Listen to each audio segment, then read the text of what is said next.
When are you the city lord? He asks, answering that he is. Above the endless yellow earth, the scorching sun hung high in the sky, baking the air until the horizon warped.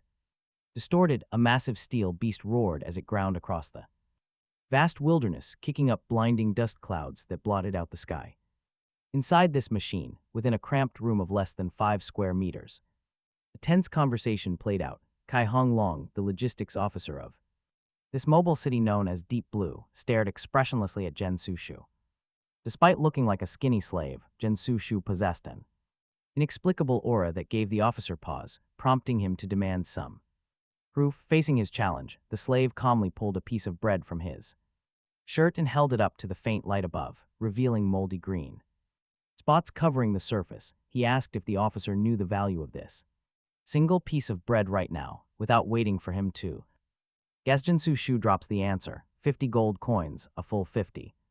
All because that old bastard of a city lord realized food production was no longer enough to feed over 900 people, planning to starve a batch of them to death. Kai Hong Long's expression did not waver at all as he asked what of it, reminding him that the city lord controlled everything. The soldiers listened to him, and all the slaves belonged to him before asking if Xu Shu wanted to start an uprising, when the slave laughed and noted that using the word uprising instead of rebellion meant something. The officer quickly told him not to frame him. Xu Shu asked if he wanted in, but he angrily swore he wanted nothing to do with it, telling the slave to get lost so he would not get blood on him. With that, Kai Hong Long shoved him hard and turned to rush out the door, threatening to report him right away. A heavy force collided with the weak slave, and since his body was starving and unable to resist, his lower back slammed hard into the corner of an iron wardrobe, causing a sharp pain that made him gasp. Yet, watching the officer rush out, the slave doesn't sweat it. He's got this. Because a moment later, Kai Hong Long began backing into the room step by step. Right there, a dozen ragged, starving slaves stand waiting, blocking the doorway, tightly clutching sharpened pieces of iron and steel pipes. Kai Hong Long lowered his voice, cursing angrily at them, calling them a bunch of slaves and warning that rebelling with him would surely mean their deaths. At that exact moment, Xu Shu stepped from the shadows of the room while still holding that piece of moldy bread. Instantly drawing everyone's eyes to it, he told them that while this piece of bread was worth 50 gold coins to the old regime, it was completely worthless here. With him, system target identified as ordinary white bread, quantity critical hit, talent activation successful, multiplier 88 times, with a loud clatter.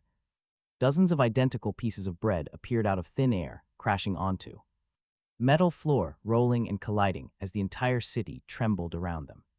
His voice rang out clearly through the room, signaling the breakdown of the old economy. Kai Hong Long's eyes widened instantly as he stared fixedly at the food, his Adam's apple bobbing uncontrollably, while the eyes of the slave's eyes turned bloodshot with hunger, but because he hadn't given the official command yet, they suppressed their primal instincts. No one dared to move. It was only when he told them that since it fell on the ground, they shouldn't worry and could eat it all that the crowd finally swarmed. Like hungry wolves frantically gathering the bread into their arms, he turned around, looking calmly at the completely stunned logistics officer, giving him only 2 choices: work with them or face the absolute worst. The consequences. The man immediately shouted out his agreement. When he paused to ask if that was genuine or if the man was cursing him, Kai Hong Lang used his actions to answer. He dropped straight to the floor and hugged his thigh, his eyes filled with absolute sincerity as he explained that he had drifted in the wasteland for 10 years, only regretting that he hadn't met a wise master until now, declaring that if he wasn't abandoned, he would gladly die for him. A few days later, more than 200 rebel soldiers kicked open the door to the city lord's chamber, and as a head, with eyes wide open in death, rolled to the ground, the dust finally settled. The 20-meter-high mobile city now sat stationary on the yellow earth. Its outer shell was welded from steel plates of uneven thickness, showing layers of patches from different eras, and the entire surface was heavily scarred with deep scratches and shallow pits. At the very bottom of the city were wide tracks, pressed deep into the dirt, housing a huge vehicle lifting platform alongside thick water-drawing pipes hanging from the sides. On each side of the city, 2 ordinary cannons with blackened barrels extended from crude firing ports. They sat right next to 4 reserved gun ports sealed with steel. Plates at the front of the top deck was the driver's observation window, while the workshop's exhaust pipes took up the middle, and the highest point featured a lookout tower equipped with a telescope. Inside these city walls, the Lord's Chamber, the resource warehouse, the planting area, the medical station, and the artillery room were arranged layer upon layer, remaining perfectly neat and orderly. This was the full appearance of Deep Blue, the city he had successfully seized. It was ugly and undeniably rough, but it was a place of refuge that everyone in this harsh world envied. A system notification flashed before his eyes, congratulating him on becoming the new city lord of Deep Blue. Wishing that he would always move forward toward the stars in the sea, Kai Hong Lang, who still had a few drops of someone else's blood stained on his face, stood guard beside him, looking at his back with deep respect. He raised his hand to touch the main console, a hint of genuine emotion appearing on his face. He had been transmigrated to this brutal world for half a month now, and going from a dying slave to a powerful city lord was certainly no easy journey. He managed it not by relying on sweat or hard work, but by using a cheat. To be precise, he relied on the unique talent that every city lord would eventually awaken, except that his specific talent had not only awakened early, but was also the only god-tier talent currently in existence. All things critical hit. Level 1 quality god-tier trait. Select a target to perform a quantity or quality critical hit. First, when performing a quantity critical hit, the multiplier is random between 2 to 100 times. Second, when landing a quality critical hit, the multiplier randomly jumps between 2 to 10 times. Its description reads, "Look, this is the Philosopher's Stone. There's only one in the entire alchemy universe. Pop, now. There are 101. Despite being a god-tier talent, this critical ability came with several pretty strict restrictions. For instance, he could only use it once a day, and items already affected by the skill could not be targeted again. Any items generated by a previous hit were invalid, and the starting level of any selected parts could not exceed the city's current level, but none of these limits dragged down its insane strength as a rule-based ability. And judging by that level 1 indicator, he could still upgrade it in the future, though he had not found a concrete way to upgrade it just yet.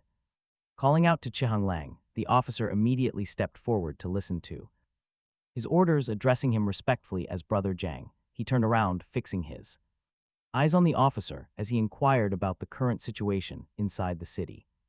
Chihang Lang reported quickly, explaining that before the sudden uprising, the total population stood at 961, but only 579 people remained. Among those who died, the vast majority belonged to the old city lord's inner circle. He noted that the ordinary residents in the city were understandably quite scared and panicked, but he had already mobilized several steady-natured men to comfort them, believing things would stabilize very soon. As skinny slaves, their combat loss ratio had been extremely low during the coup, which was not because the slaves were inherently strong, but because the opposing forces had surrendered far too quickly.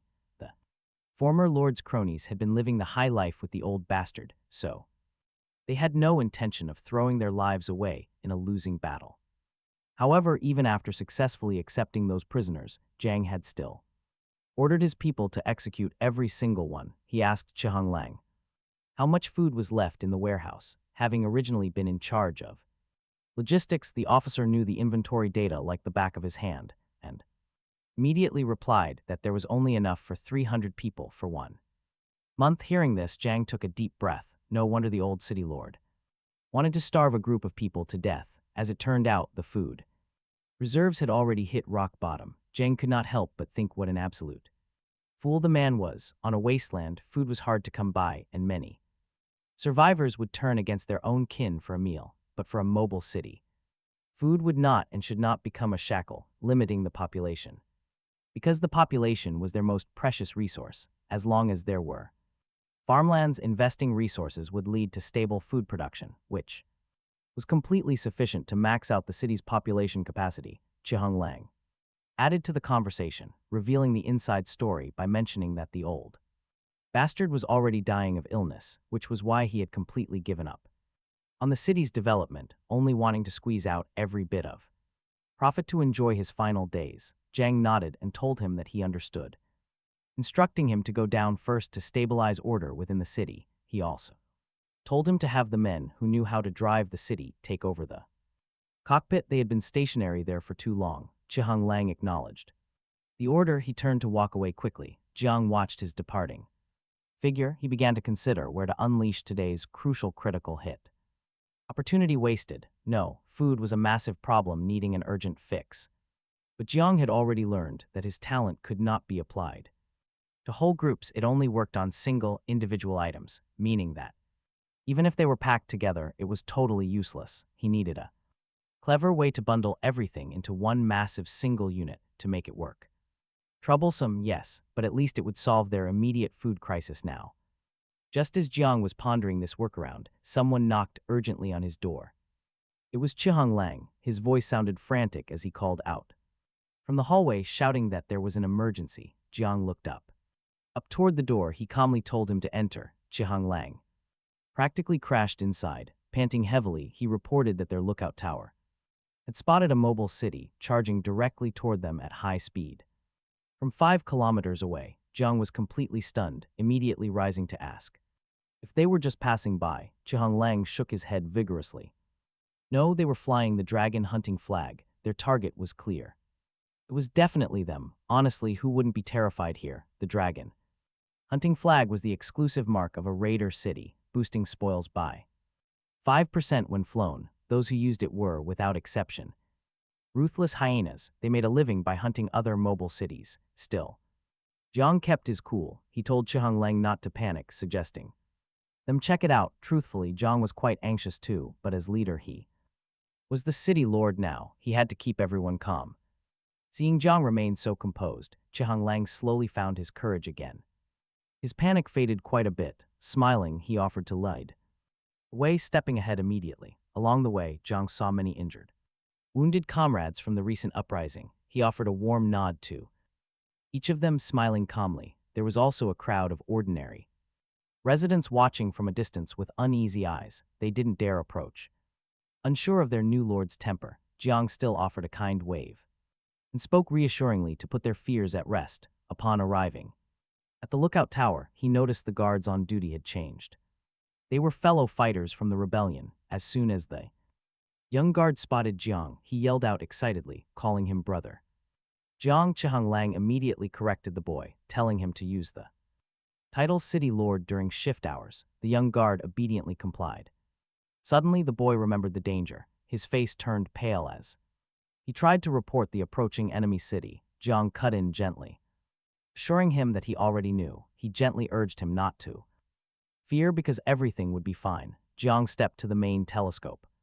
Thick dust clouds filled the air. A massive dark shadow loomed far ahead, inside like a terrifying beast waiting to tear through the sky. Briefly, the silhouette cleared up, revealing a blood-red dragon symbol. At the very top, a dragon hunting flag fluttered wildly, facing their direction. A young man nervously explained that the opponent was also a level 1 city. But this rival possessed 6 cannon ports, and one of them was already active. A bright white glow meant the enemy had a level 1 cannon equipped. By comparison, Deep Blue only had 4 ordinary cannons at its disposal. Clearly, their combat power was not on the same level. Kai Hong Lang suddenly spoke up, claiming he knew exactly who was attacking. According to him, the old bastard Chen Lang leaked their location. He must have broadcasted Deep Blue's coordinates right before he died. As the former city lord, his spiteful betrayal did not surprise the protagonist at all. After all, anyone would want to drag a foe down with them before dying. Right then, another piece of terrible news arrived from the young messenger. A quick check of the ammunition bay revealed a devastating truth. They only had 2 cannonballs left because Chen Ling was a reckless fool.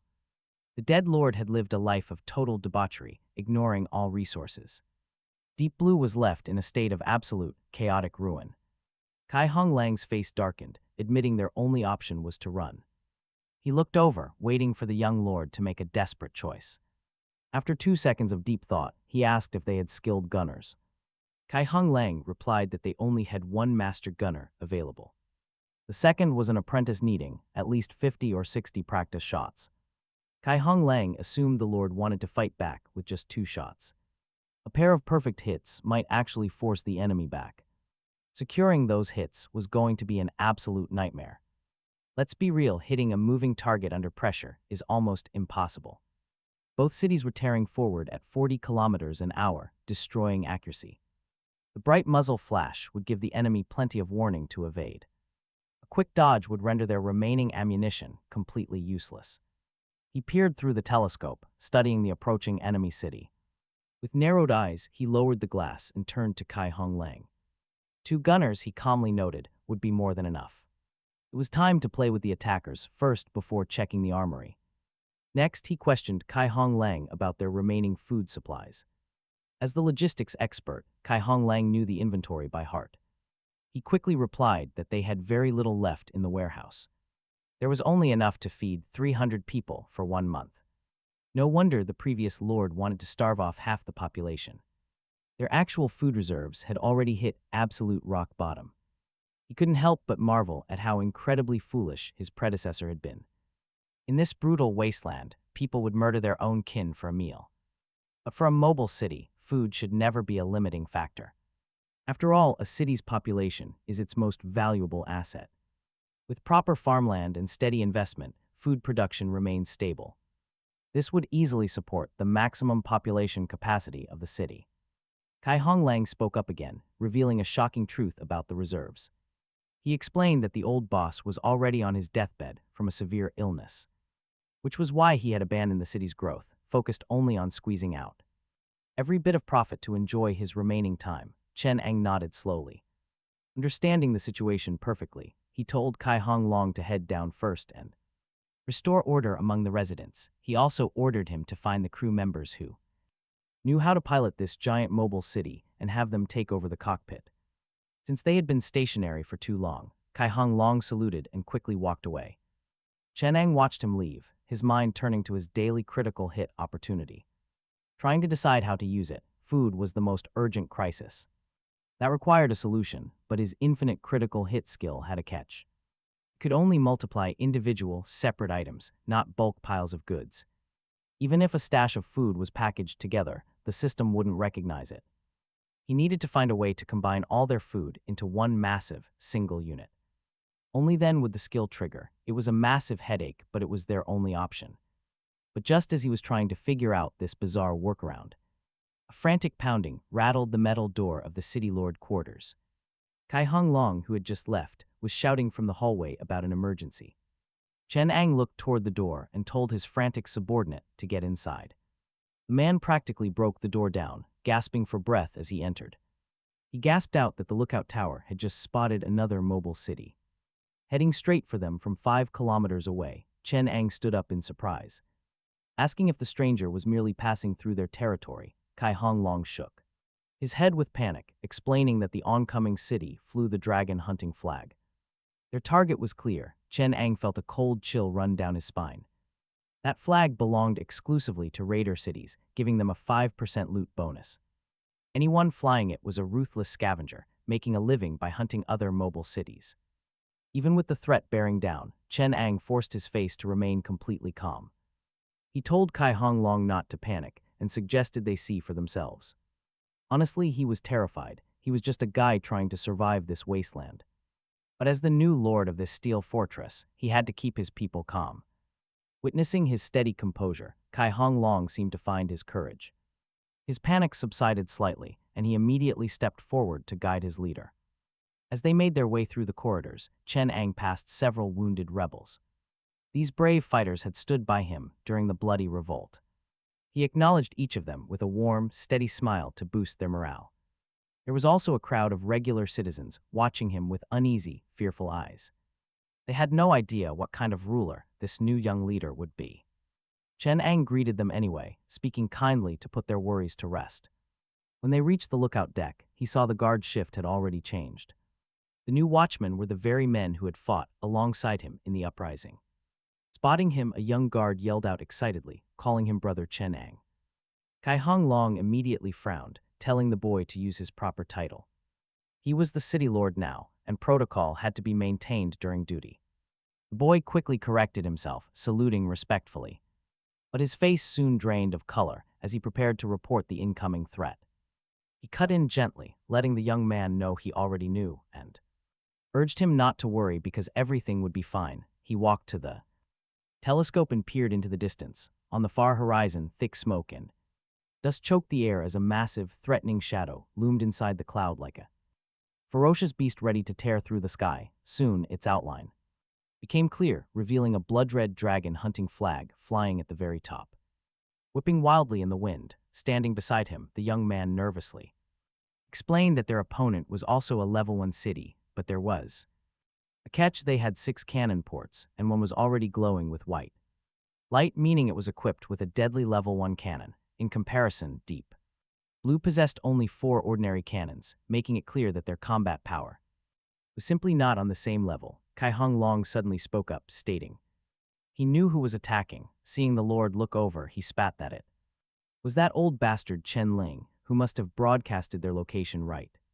Before he died, Chen Ling was the former city lord, and the young leader was not at all surprised by this petty move, knowing that in the same shoes he would have dragged someone down with him before dying. Right then, another piece of terrible news arrived when the young assistant reported that some men had checked the ammunition bay, only to find they had mere 2 cannonballs left. Chen Ling had lived a life of absolute debauchery before he passed away, never bothering to gather resources and leaving the entirety of Deep Blue as a complete mess. Kai Hung Long froze, his expression turning grim as he noted that they could probably only run. As he spoke, he looked at the young lord, waiting for his instructions. The leader pondered the situation for a brief moment before asking if they had any skilled gunners available.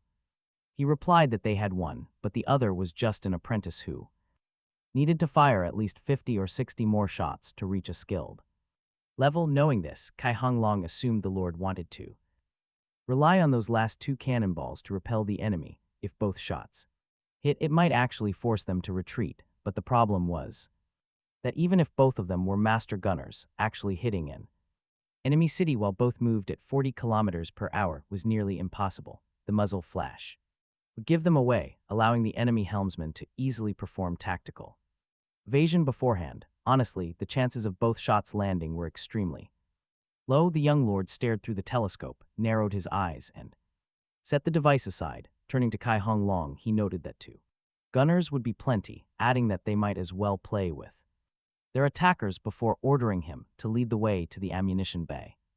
His plan was actually quite simple, centered entirely on using his talent. All things critical hit to multiply their ammunition supply. It just so happened that he had not used his daily activation yet. If he could just trigger a multiplier over 10 times on a single shell, this crisis would be instantly resolved. The randomness of this ability was nothing like those rigged systems in video games, and he trusted his own luck not to fail him in this critical moment. But when he shared the plan, Kai Hung Long, Chihang Lang's eyes light up because he knows another miracle is coming. His legendary multiplier talent is about to work its magic. With enough ammo, they can end this. Those marauders will never bother them again. But down in the dark ammunition bay, they find absolutely nothing.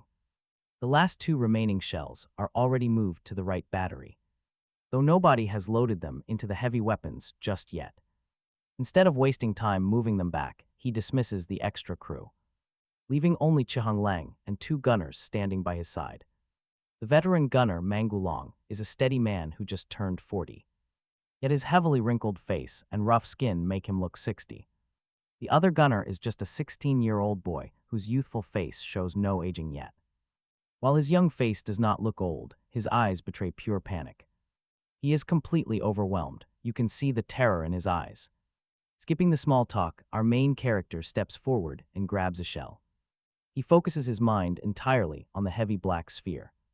Target locked, quantity critical hit, talent successfully activated. Multiplier lands on 97 times. Instantly, chaos erupts. Deafening clatter fills the room as endless metal spheres rain down. They crash out of thin air, denting the heavy wooden floorboards. Before anyone in the room can even blink, 97 heavy shells materialize. The spacious artillery room becomes packed tight within seconds.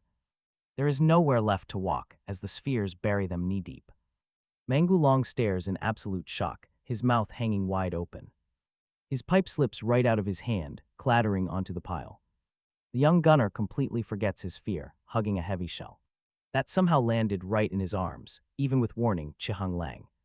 Is left speechless by the impossible sight right before him. He watches in awe. This is true creation out of nothing. He silently wonders what ranking this unbelievable talent could actually be. Could this power actually belong to the legendary, mythical heaven grade? In this world, talents range from basic low ranks up to heaven. Only a heaven grade power could pull off a miracle of this scale. The strongest person he ever knew possessed a high-grade talent, which merely doubled resource collection. That was considered amazing back then. But it is nothing compared to creating a literal sea of ammunition. Our main character struggles to free his feet from the heavy pile. He calmly asks the stunned gunners if this is enough firepower. Will this be sufficient for the brutal battle waiting ahead? Mangulang loses his steady cool, his face lighting up with joy. It is absolutely enough, he shouts, completely overwhelmed by excitement. They can blow the enemy city to pieces and take everything. In this harsh wasteland, conquering an opposing city means winning it all. Winners seize all workshops and secret production blueprints instantly. Accessing the city console gives the conqueror absolute control. This massive reward is why so many turn to savage piracy. High risk, high reward, a brutal battlefield where the winner takes it all.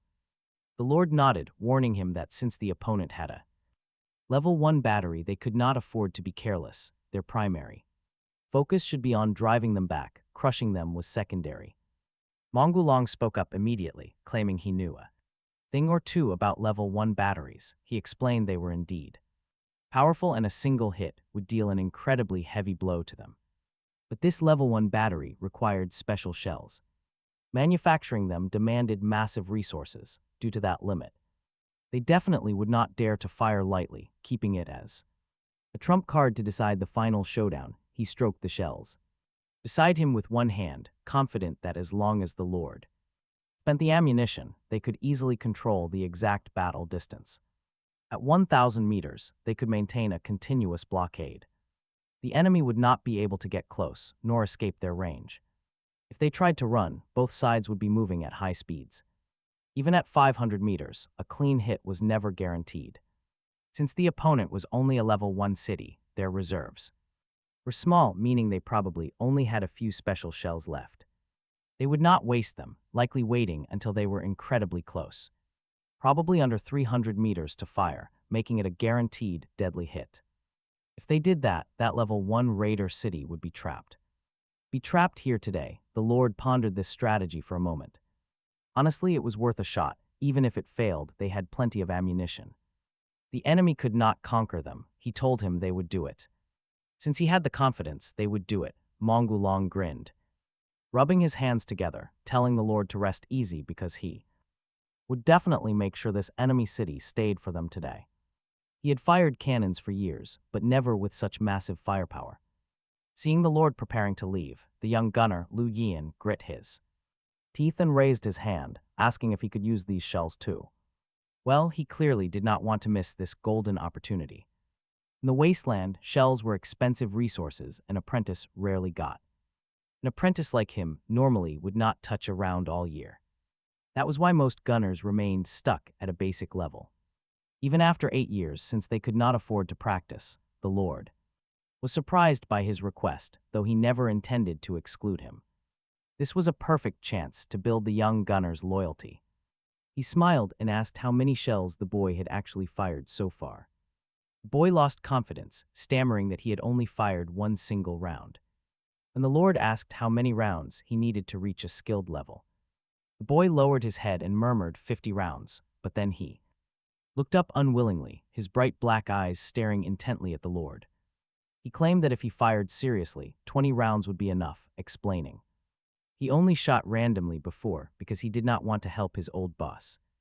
Old man, gunners gained experience by firing, and while the exact amount of experience was a complex calculation that only the system truly knew, it was certain that more accurate shots and greater contributions to battle yielded more experience. Intrigued by his determination, the city lord told him they would not be so harsh as to limit him to 20 rounds, offering him a quota of 30 rounds instead. However, he asked what would happen if the boy still had not leveled up after those 30 shots. the boy grit his teeth completely, ignoring Mongulong's subtle attempt to stop him, and insisted on making a pledge declaring that if he could not level up in 20 rounds, he would drop.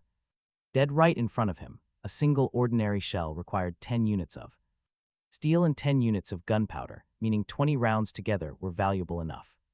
To buy 2 slaves, an apprentice gunner without an innate talent was indeed not worth that many resources, which was why the boy was ready to put his life on the line. To his surprise, the city lord did not accept his death pledge, telling him not to always talk about dying because his life was still long, instructing him to practice hard instead, and warning him that if he did not reach his goal, he would simply find a different punishment for him. The city lord reached out and ruffled the boy's head only to get a handful of grease. He withdrew his hand, inconspicuously hiding it behind his back as he turned around to leave the room. Mongulong watched his departing back with a complex expression while the boy stood completely dazed on the spot. Those words continued to echo in his ears, and his eyes gradually filled with tears, telling the city lord to wipe his hands. Sigh. Hung Lang took out 2 rough tissues and handed them over, having clearly noticed that he was a bit disgusted by the grease left on his skin. He did not refuse the gesture, taking the tissues and wiping his hands clean, while asking how the arrangements for the helmsmen were coming along. The assistant replied that they had used their own person for the main helmsman, while the former main helmsman was now serving as the co-helmsman. The helmsman of a mobile city is of paramount importance because movement, direction, offense, evasion, and a whole series of critical operations must all be completed by the person at the helm. An excellent helmsman can even control a mobile city to dance elegantly amidst hail of cannon fire without taking a single hit. Of course, level 1 or second-tier cities cannot possess a helmsman of this caliber. Furthermore, as cities get larger, even the most excellent helmsman cannot perform such maneuvers. Yeah, that level of skill belongs entirely to the realm of legend.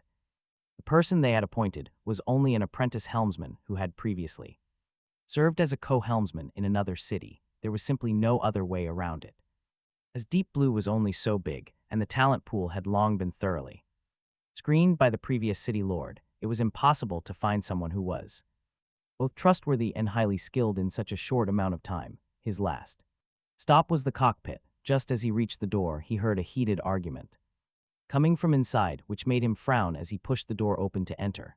But before he could even speak, Hung Lang shouted loudly on his behalf to reprimand the 2 men, demanding to know what they were doing and why they were arguing when the enemy was already upon them. Both the main and co-helmsmen were young men.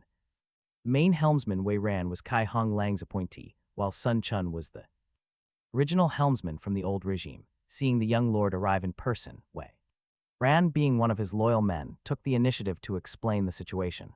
He explained that he believed they should turn to engage, actively shortening the distance between themselves and the raider city, but Sun Chun disagreed, starting the argument in the first place. Hearing this, Sun Chun hurriedly spoke up to defend his position, calling the idea absurd. He argued that they could easily shorten the distance by running in their current direction and slightly reducing their speed, meaning there was absolutely no need to take unnecessary risks. On the contrary, he believed that actively engaging would only make the other side suspicious. Both cities were moving toward each other, and although neither side had cannons facing directly forward, if the enemy helmsman was experienced enough to quickly swing their tail to fire, then Deep Blue, charging straight ahead, would find it very difficult to react in time. He understood their dilemma completely. The cockpit and the gunners had walkie-talkies for communication, so they already knew they were going to engage in battle, but there was a clear disagreement between the main and co-helmsman on exactly how to execute that engagement. He looked at Wei Ran, who immediately surprised everyone by stating that Sun Chun was actually right. This sudden agreement made Sun Chun's eyes widen in surprise, but Wei Ran continued, pointing out that he had overlooked 2 crucial things. First, he explained that in the natural world, the weaker side chooses to bluff to scare off predators, but in the eyes of the marauders, they are the predators and Deep Blue is the prey, so they won't choose to avoid them just because they are suspicious. Second, he noted that they could not be sure that only one raider city had received that old man's broadcast, or whether they had allies currently on their way to intercept them. He emphasized that if they were to engage, They had to finish it quickly because if a second raider city appeared, no matter how many shells they had, they would be in grave danger. It was almost impossible for a level 1 city to fight 2 opponents at once, let alone take on 2 marauder cities simultaneously. Even with an abundance of shells, one had to actually have the time to use them, and once caught in a pincer attack, Deep Blue would definitely be breached within 5 minutes. This was the core of Wei Ran's concern. He glanced quickly at Sun Chun and seeing his hesitant expression, as if he couldn't come up with any further reasons to refute the logic, he nodded and told them to do as they saw fit, confirming his trust. Sun Chun's face turned completely ashen. That single sentence meant he had completely lost the trust of the new city lord, and his heart was instantly filled with immense bitterness. He thought to himself that it really was a case of a new emperor bringing in new ministers, realizing that although the lord hadn't gotten rid of him as an old retainer, he probably wouldn't be trusted with important tasks anymore. He sighed inwardly and was just about to tactfully leave the cockpit when Wei Ran suddenly spoke up, addressing him as brother Sun. Calling him an experienced helmsman, Wei Ran stated that he would need his help with the steering, suggesting they cooperate too. They had to destroy the raider city as fast as possible. Sun Chun stood frozen by the proposal and quickly glanced at the young lord. Seeing a supportive nod in return, he instantly cheered up, eagerly agreeing that they must team up. His tone already showed he was ready to follow Wei Ran's lead. The lord walked over to the window, a small smirk playing on his lips. As he watched them, he had handpicked this loyal crew himself, and each possessed highly specialized skills, even though they lacked official titles or recognition right now. That was actually a blessing. Because of this, the previous city lord had completely overlooked them, leaving them ripe for the taking. Reflecting on it, the young lord realized he had gotten incredibly lucky. Just then a bright flare erupted in the far distance. Wei Ran sprang into action, shouting that the enemy had fired their cannons. He spun the helm, executing a sharp tactical evasion. 5 seconds later, a booming roar echoed across the water, followed by a massive explosion. The raiders had missed completely, the shell hitting over 40 meters away from Deep Blue. This was to be expected, since the vessels were still over 1,000 meters apart, and thanks to Wei Ran's quick defensive maneuver, it was almost impossible for them to land a clean blow. That first shot was merely the enemy's way of announcing that the hunt was finally on. Suddenly, Deep Blue angled its bow and charged directly toward the raider city, rapidly closing the gap between the two ships. Inside the raider city cockpit, a shirtless, muscular commander asked if they were crazy, while staring through his binoculars in total disbelief. Beside him, the middle-aged helmsman shrugged off the outburst, dryly calling it a cheap and desperate bluff. The commander shook his head, instantly disagreeing. He felt something else was happening, suggesting that their target finally realized they were being hunted down. Noting this new lord had some actual spine, he planned to message Old Wu's crew later to tell them to hold back, confident his own crew could easily take down this prime target entirely on their own. Because of the transmission sent by Deep Blue's former master, the raiders believed the vessel only had 2 shots left and was utterly helpless. They never imagined their prey would dare to launch a head-on attack. The muscular captain laughed, instructing his helmsman to sit back and watch, predicting that once the enemy charged to within 1,000 meters of them, they would panic, turn away, and flee. Under that false assumption, he ordered the gunner to anticipate their turn and fire a thunder cannon. The helmsman shot him a questioning look, asking if he was absolutely sure, because they only had 3 of those special munitions left, but the captain remained completely confident, firmly asserting that he would not be wrong. In the blink of an eye, the distance between the vessels shrank to exactly 1,000 meters. Boom, boom, 2 blinding streaks of fire split the sky, except while one projectile left a standard trail of smoke, the other shot carried a distinct glowing lightning trail. The young lord stared out, asking what they were aiming at. He was genuinely baffled because, even though his ship was charging ahead in an absolute straight line, the opponents swung their tail prematurely, causing their calculated shell to miss the city's position by over 100 meters. Chihang Lang watched the crackling lightning web and the massive crater spreading for dozens of meters. He admitted with a lingering sense of fear that a level 1 cannon carried terrifying power, yet instead of retreating, Deep Blue fired back. They actually dared to fire back. This brought a furious roar from the burly leader inside. The Raider City, realizing that a precious level 1 shell was completely wasted, he raged, screaming that since Deep Blue was determined to die, his gunner should prepare to rain down ordinary artillery instead. But compared to his thirst for immediate revenge, the helmsman beside him wore grave expression and violently yanked the helm to the left, because their counterattack was already screaming toward them. A deep blue shell narrowly grazed their hull and exploded a mere 10 meters away, sending an intense wave of fire, slamming into the Raider City and stalling its momentum for a critical second. Boom, boom, 2 more heavy thuds echoed across the wasteland, and it was clearly the sound of Deep Blue's main cannons firing in sequence. The burly leader roared for his crew to return fire, demanding they stop waiting to close the distance and just shoot. He was absolutely furious, but suddenly he froze completely in his tracks, his voice caught in his throat. He stammered, questioning if they had somehow just fired 2 more shots. He tried to calculate what 1 plus 2 equaled after the broadcast stated they only had 2 shells left to their name, but there was no need to do the math because everyone on board could see the terrifying reality. Right after those first shots, another 2 shells erupted from Deep Blue. The burly man's face twisted in horror because those 4 incoming rounds had completely and calculatedly boxed in their entire turning path, having just finished their side-firing maneuver and then attempting an emergency turn. They had absolutely no time left to correct their course. A massive rumble shook the wasteland as 4 heavy cannonballs detonated one after another around the Raider City, kicking up huge waves of dust and smoke that swallowed the horizon. Inside the cockpit of Deep Blue, Wayran spotted black smoke rising from the target and excitedly reported a direct hit. He gripped the handrail tightly, eyes burning as he stared intently at the chaotic battlefield. This was his first time witnessing the flawless coordination between the helmsman and the gunner, and it was deeply impressive. At the exact moment the gunner requested to fire, Wayran and Sun Shi reacted instantly, maneuvering their city into a slight turn to create an impossibly difficult firing angle for the enemy. The skilled gunner did not disappoint, successfully striking the enemy city with one of those 4 shots. Looking through telescope, he could see billowing smoke rising from the exact spot they hit, indicating that the blast had ignited something and caused a massive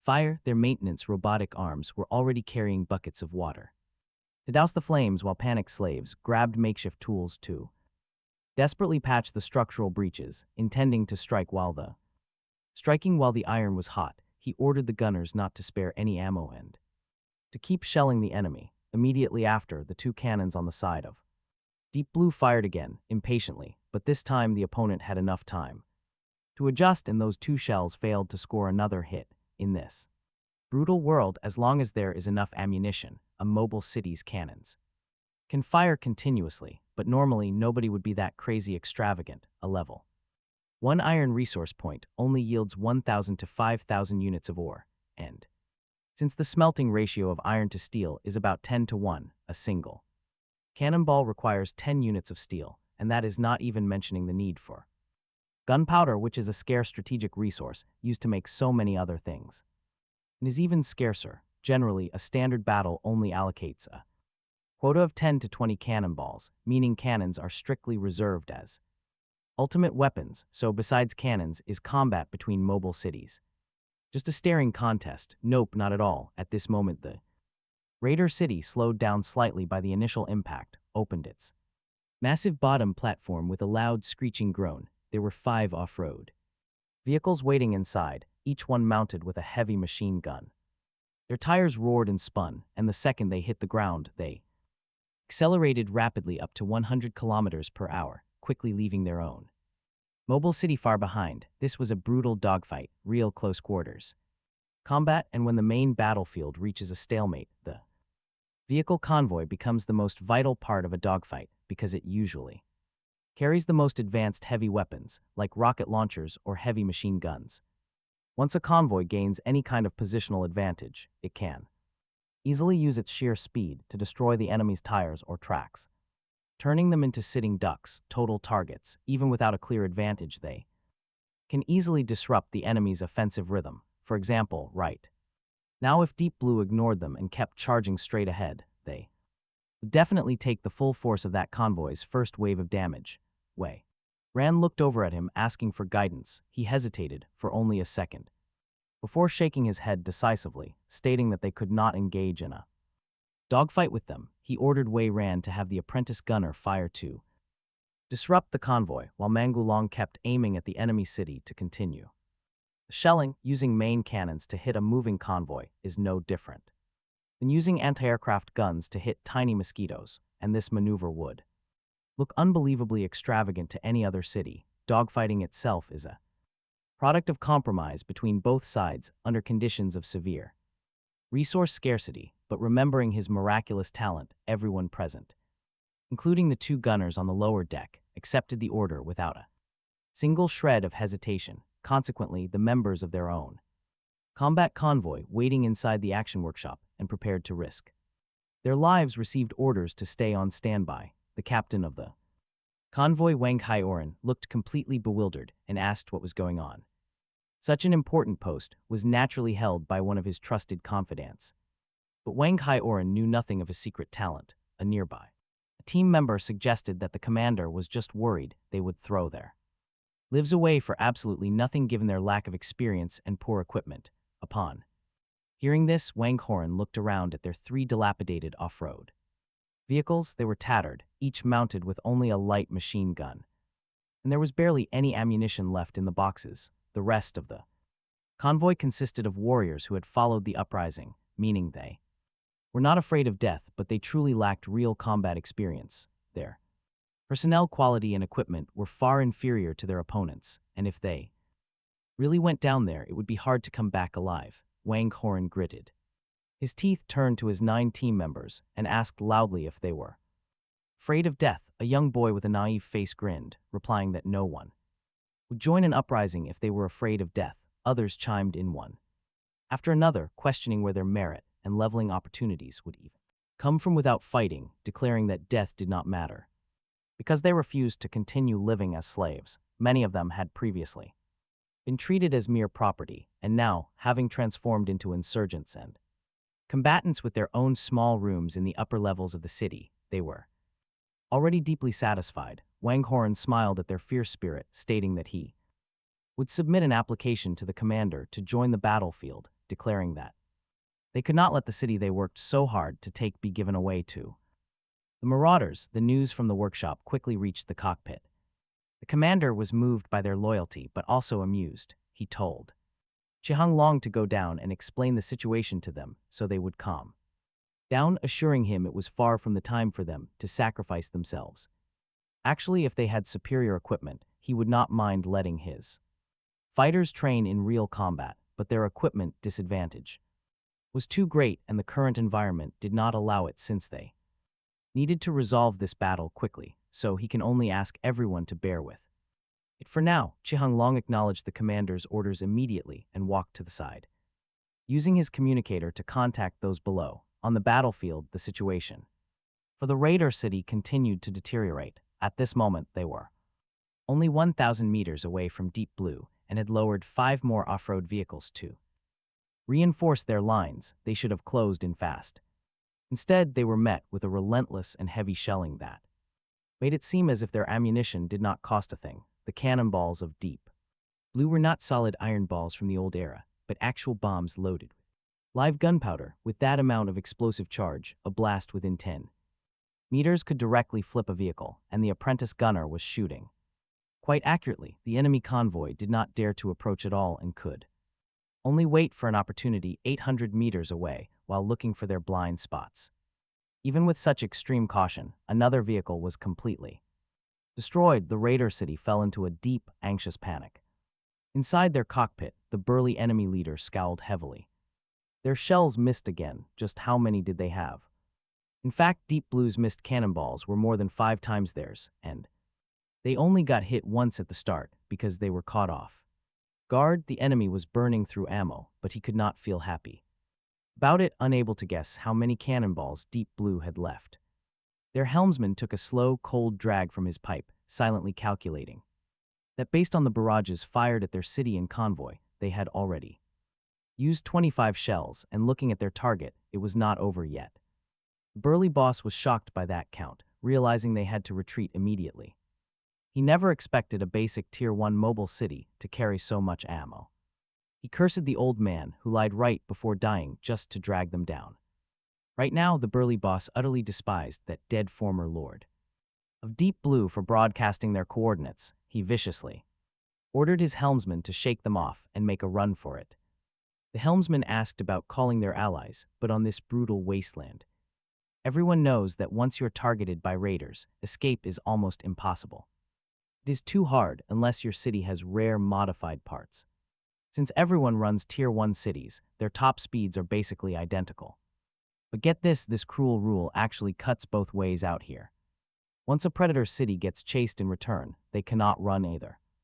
This was their exact nightmare. Hearing the idea, the boss snapped back. That while they hunt together, now that they have taken a heavy hit, those other raiders might turn on them and view them as easy prey instead. Their fragile alliance was only made to corner and destroy targets together. Zero loyalty, there is absolutely no real trust holding them together. They could happily split a fresh kill, but they would never save each other. So calling for help right now is honestly a massive gamble. But the helmsman gestured toward the non-stop shelling, pointing out that they will die anyway without it, despite his assistant's solid driving. Dodging Deep Blue's incoming fire was getting nearly impossible at this point.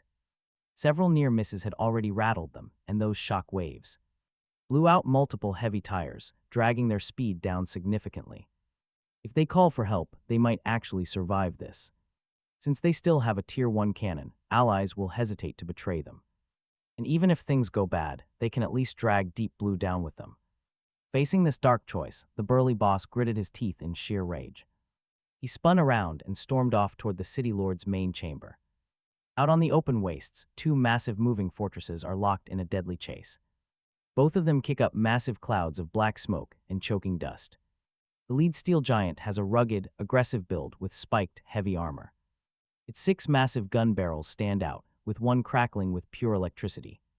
At its very peak, a torn but proud red dragon hunting flag flies defiantly, whipping back and forth against the howling, harsh winds. By comparison, the pursuing fortress looks almost basic, with a simple, standard design.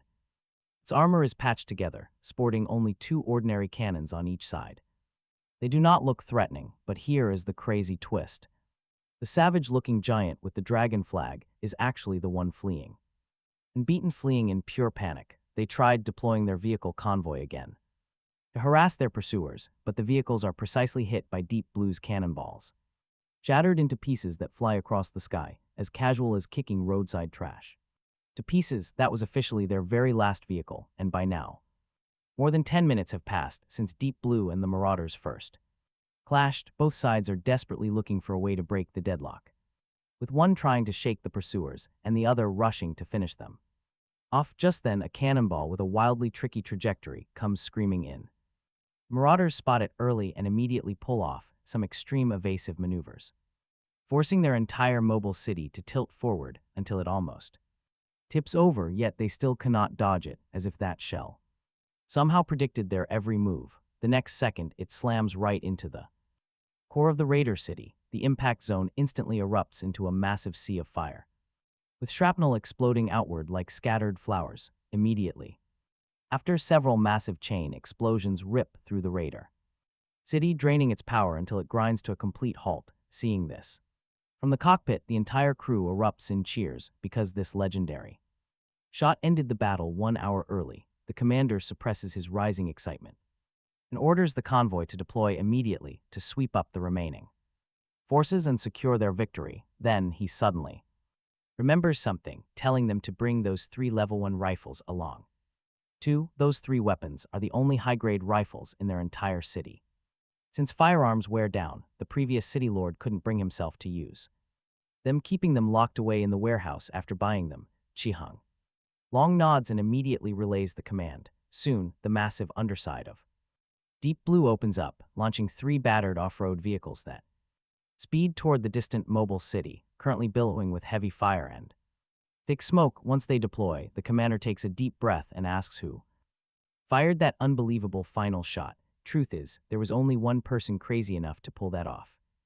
And once Chihang Long checks, the response completely confirms his suspicions. He reports that the apprentice gunner pulled the trigger, and that miraculous final hit instantly promoted him to a skilled gunner, seeing the commander's knowing expression, which clearly says everything went exactly as expected. Chihang Long asks if he already knew. The commander nods with a grin, explaining that Mangu Long is an experienced veteran who plays it safe, whereas that wild final shot was purely a high-stakes gamble since it required predicting the enemy's next move way in advance. He points out that a bad bet means a wasted shell, and although they have plenty of ammo, Mangu Long subconsciously wouldn't ever choose such a risky move. Only a bold, driven kid could pull off such a tricky shot. Right then, their chief helmsman Wei Ran agrees with his logic, pointing out the enemy actually made several clever feints to throw them off. Honestly, there was a massive element of luck in disabling the mobile city with one shot. Normally, even with a direct hit, it wouldn't trigger a secondary explosion in their power furnace area to cause the whole city to completely shut down. The commander just smiles, saying luck is also indispensable part of their strength. He asks for the boy's name, and Chihang Long knows exactly who he is asking about. The boy is Lu Yan, only 16 years old. This year, he tells him they should go down and see, leading the way out of the cockpit, Chihang Long following close behind. Inside, watching them leave, Wei Ran and Sun Chun exchange glances, and Sun Chun remarks with envy that a 16-year-old skilled gunner, valued by the city lord, has a limitless future. A gunner is totally different from a helmsman because as long as the city moves, the helmsman gains continuous experience, making reaching the skilled level just a matter of time. But for gunners without talent, no city lord will train them. Talk about a tough break. They only get one chance to fire a shot in their entire life. Honestly, Lu Yan had already wasted that single chance under the old regime, but fortunately, Deep Blue changed city lords, which refreshed that opportunity for him. Sun Chun cannot help but compare this to his own situation, having been demoted from chief helmsman to deputy helmsman, which almost cost him his entire career. Wei Ran smiles at him, saying that as long as you work hard and struggle, the city lord will see it and remember. He adds that what he dislikes most is someone giving up on themselves, because people who do that are beyond saving. That exact phrase was precisely what the city lord had said when he was recruiting them, and many had been deeply moved by those very words, driving them to risk their lives to join his uprising. After hearing this, Sun Chun nods thoughtfully. Down in the lower level, inside the right artillery room, Mangu Long and the young gunner Lu Yan were already waiting because Chihang Long had warned them the city lord was coming. Over, the veteran gunner remains calm, having seen plenty of action. He is mature and very little could shake him, but young Lu Yan is both nervous, a mix of raw excitement and pure anxiety. Having smashed his military targets, he knows a reward might be coming, but he does not even care what the prize is. He only wants praise from his leader. The heavy wooden door of the artillery room creaks open, and the city lord walks in with a warm smile. He praises both men, telling them they did an amazing job, then looks at the expectant Lu Yan, asking him how many shots he fired in total. Lu Yan answers loudly, stating he fired 9 shots. That is an incredibly impressive count, and combined with his single previous shot, that makes 10 shots in total to rise to the skilled tier. This level of talent is considered absolutely elite anywhere, since an apprentice gunner normally needs over 50 shots to reach the skilled tier, and with bad luck it could take a year or two. Mangu Long nudges the boy, prompting him to tell the city lord about the newly awakened enhancement skill. Snapping out of it, Lu Yan remembers and quickly reveals that his new ability is Miracle Gunner, which is a rare high-grade skill. Every time a class levels up, a matching enhancement skill awakens, with a quality similar to a city lord's own talent. It spans from low, intermediate, and high to extreme and heaven grade, though ordinary classes rarely awaken a god-tier skill talent. More importantly, even the highest quality skills are only effective in very specific positions. He was highly intrigued and immediately asked about its effects. Lu Yan scratched his head, offering to share his status panel directly. That way, the captain could easily review the status panel for himself. He agreed. Explaining such complex abilities with words was never easy. The panel read, Miracle Gunner, a high-grade talent. Passive enhancement, godlike shot, bet everything to predict the future. This shot either misfires or sends opponents to meet their ancestors. Trigger rate 5% per shot. If it fails, 20 consecutive times, the next is a guaranteed hit. The description says when faith is fired alongside the cannonball, the entire battlefield will tremble. He looked over the skill description, barely able to stop the corners of his mouth from curling up. It was incredibly strong. Not only did it have a decent trigger rate, but it also featured a built-in pity guarantee, even triggering once or twice. Her battle would easily secure victory in critical moments. As for Lu Yan, awakening this talent was likely related to his performance during that final gamble of a shot. It was a perfect blend of timing, place, and sheer fortune that had birthed this incredibly high-tier talent. From now on, after thinking for a brief moment, he addressed the crew, the artillery room, telling Mongulong and Lu Yan to form an artillery squad. He appointed them to serve as left and right squad leaders, instructing them to recruit more people from the rest of their group. Chiheng Long raised an eyebrow, though he was not particularly surprised by the decision. 2 gunners were simply far too few for the current state of Deep Blue, with 2 cannons on the left and 2 on the right, making 4 cannons total. 2 people could not operate them all efficiently. Moreover, it was obvious that he was definitely preparing to fill the remaining 4 reserved cannon slots with actual cannons, which would bring their total to 8. A total of 8 gunners would be needed for the weapons alone. Once apprentice gunners and logistics personnel were factored in, the squad size would likely head toward 20. Mongu Long responded in a deep voice, thanking him for his trust and promising that he would definitely do an excellent job. Believing his own abilities were more than sufficient to be a squad leader, he naturally agreed to the promotion. Lu Yan, however, was completely shocked by the order, nervously questioning if he really meant him. Being only 16, he could not comprehend how he could be a good squad leader, so he hurriedly insisted that he could not command others, asking to be a deputy squad leader instead. He offered to let him appoint another leader, guaranteeing that he would still work incredibly hard. He shook his head and told him he could do it, settling the matter. Without any further question, he instructed them both to pick whoever they needed themselves, telling them that once they had made their choices, they just needed to report directly to Hung Lang. Lu Yan did not dare to refuse him anymore, even though he still visibly lacked confidence. The young gunner mumbles that he will do his absolute best, having just been promoted to a master shooter. His mind now overflows with advanced combat tactics, and with his newly awakened miracle skill, the gunner is more than qualified to be a leader. Still, being so young, the kid can only silently vow to himself that he won't ever let the city lord down. Offering them both a few parting words of encouragement, he leaves the artillery room, having achieved his goal of upgrading them, while Lu Yan's high-tier skill remains a brilliant surprise. Heading back to the cockpit, he asks casually if there is still no news from the convoy sent to the raider city. Wai Ran, who was scanning distant horizons with his binoculars, reports that there is absolutely nothing yet. He notes that the 10 soldiers from their convoy haven't emerged since entering the hostile base. Admitting he is quite worried now, he asks if they should send reinforcements. He calmly tells him there is absolutely no need. Just then, a sudden wave of pure joy washes over him. He announces that their squad has already succeeded, and then boom, a system prompt pops up directly in front of his eyes. The system congratulates him on successfully capturing the enemy city lord's terminal. He needs to return to his console to operate. Without saying a word to the others, he hurries back to his room and immediately places his hand on the main console, causing a holographic screen to unfold right before his eyes. The display is filled to the brim with various blueprints from the enemy's workshop. He doesn't wait. Without even taking the time to look closely, he plunders them all. Watch how fast he loots everything.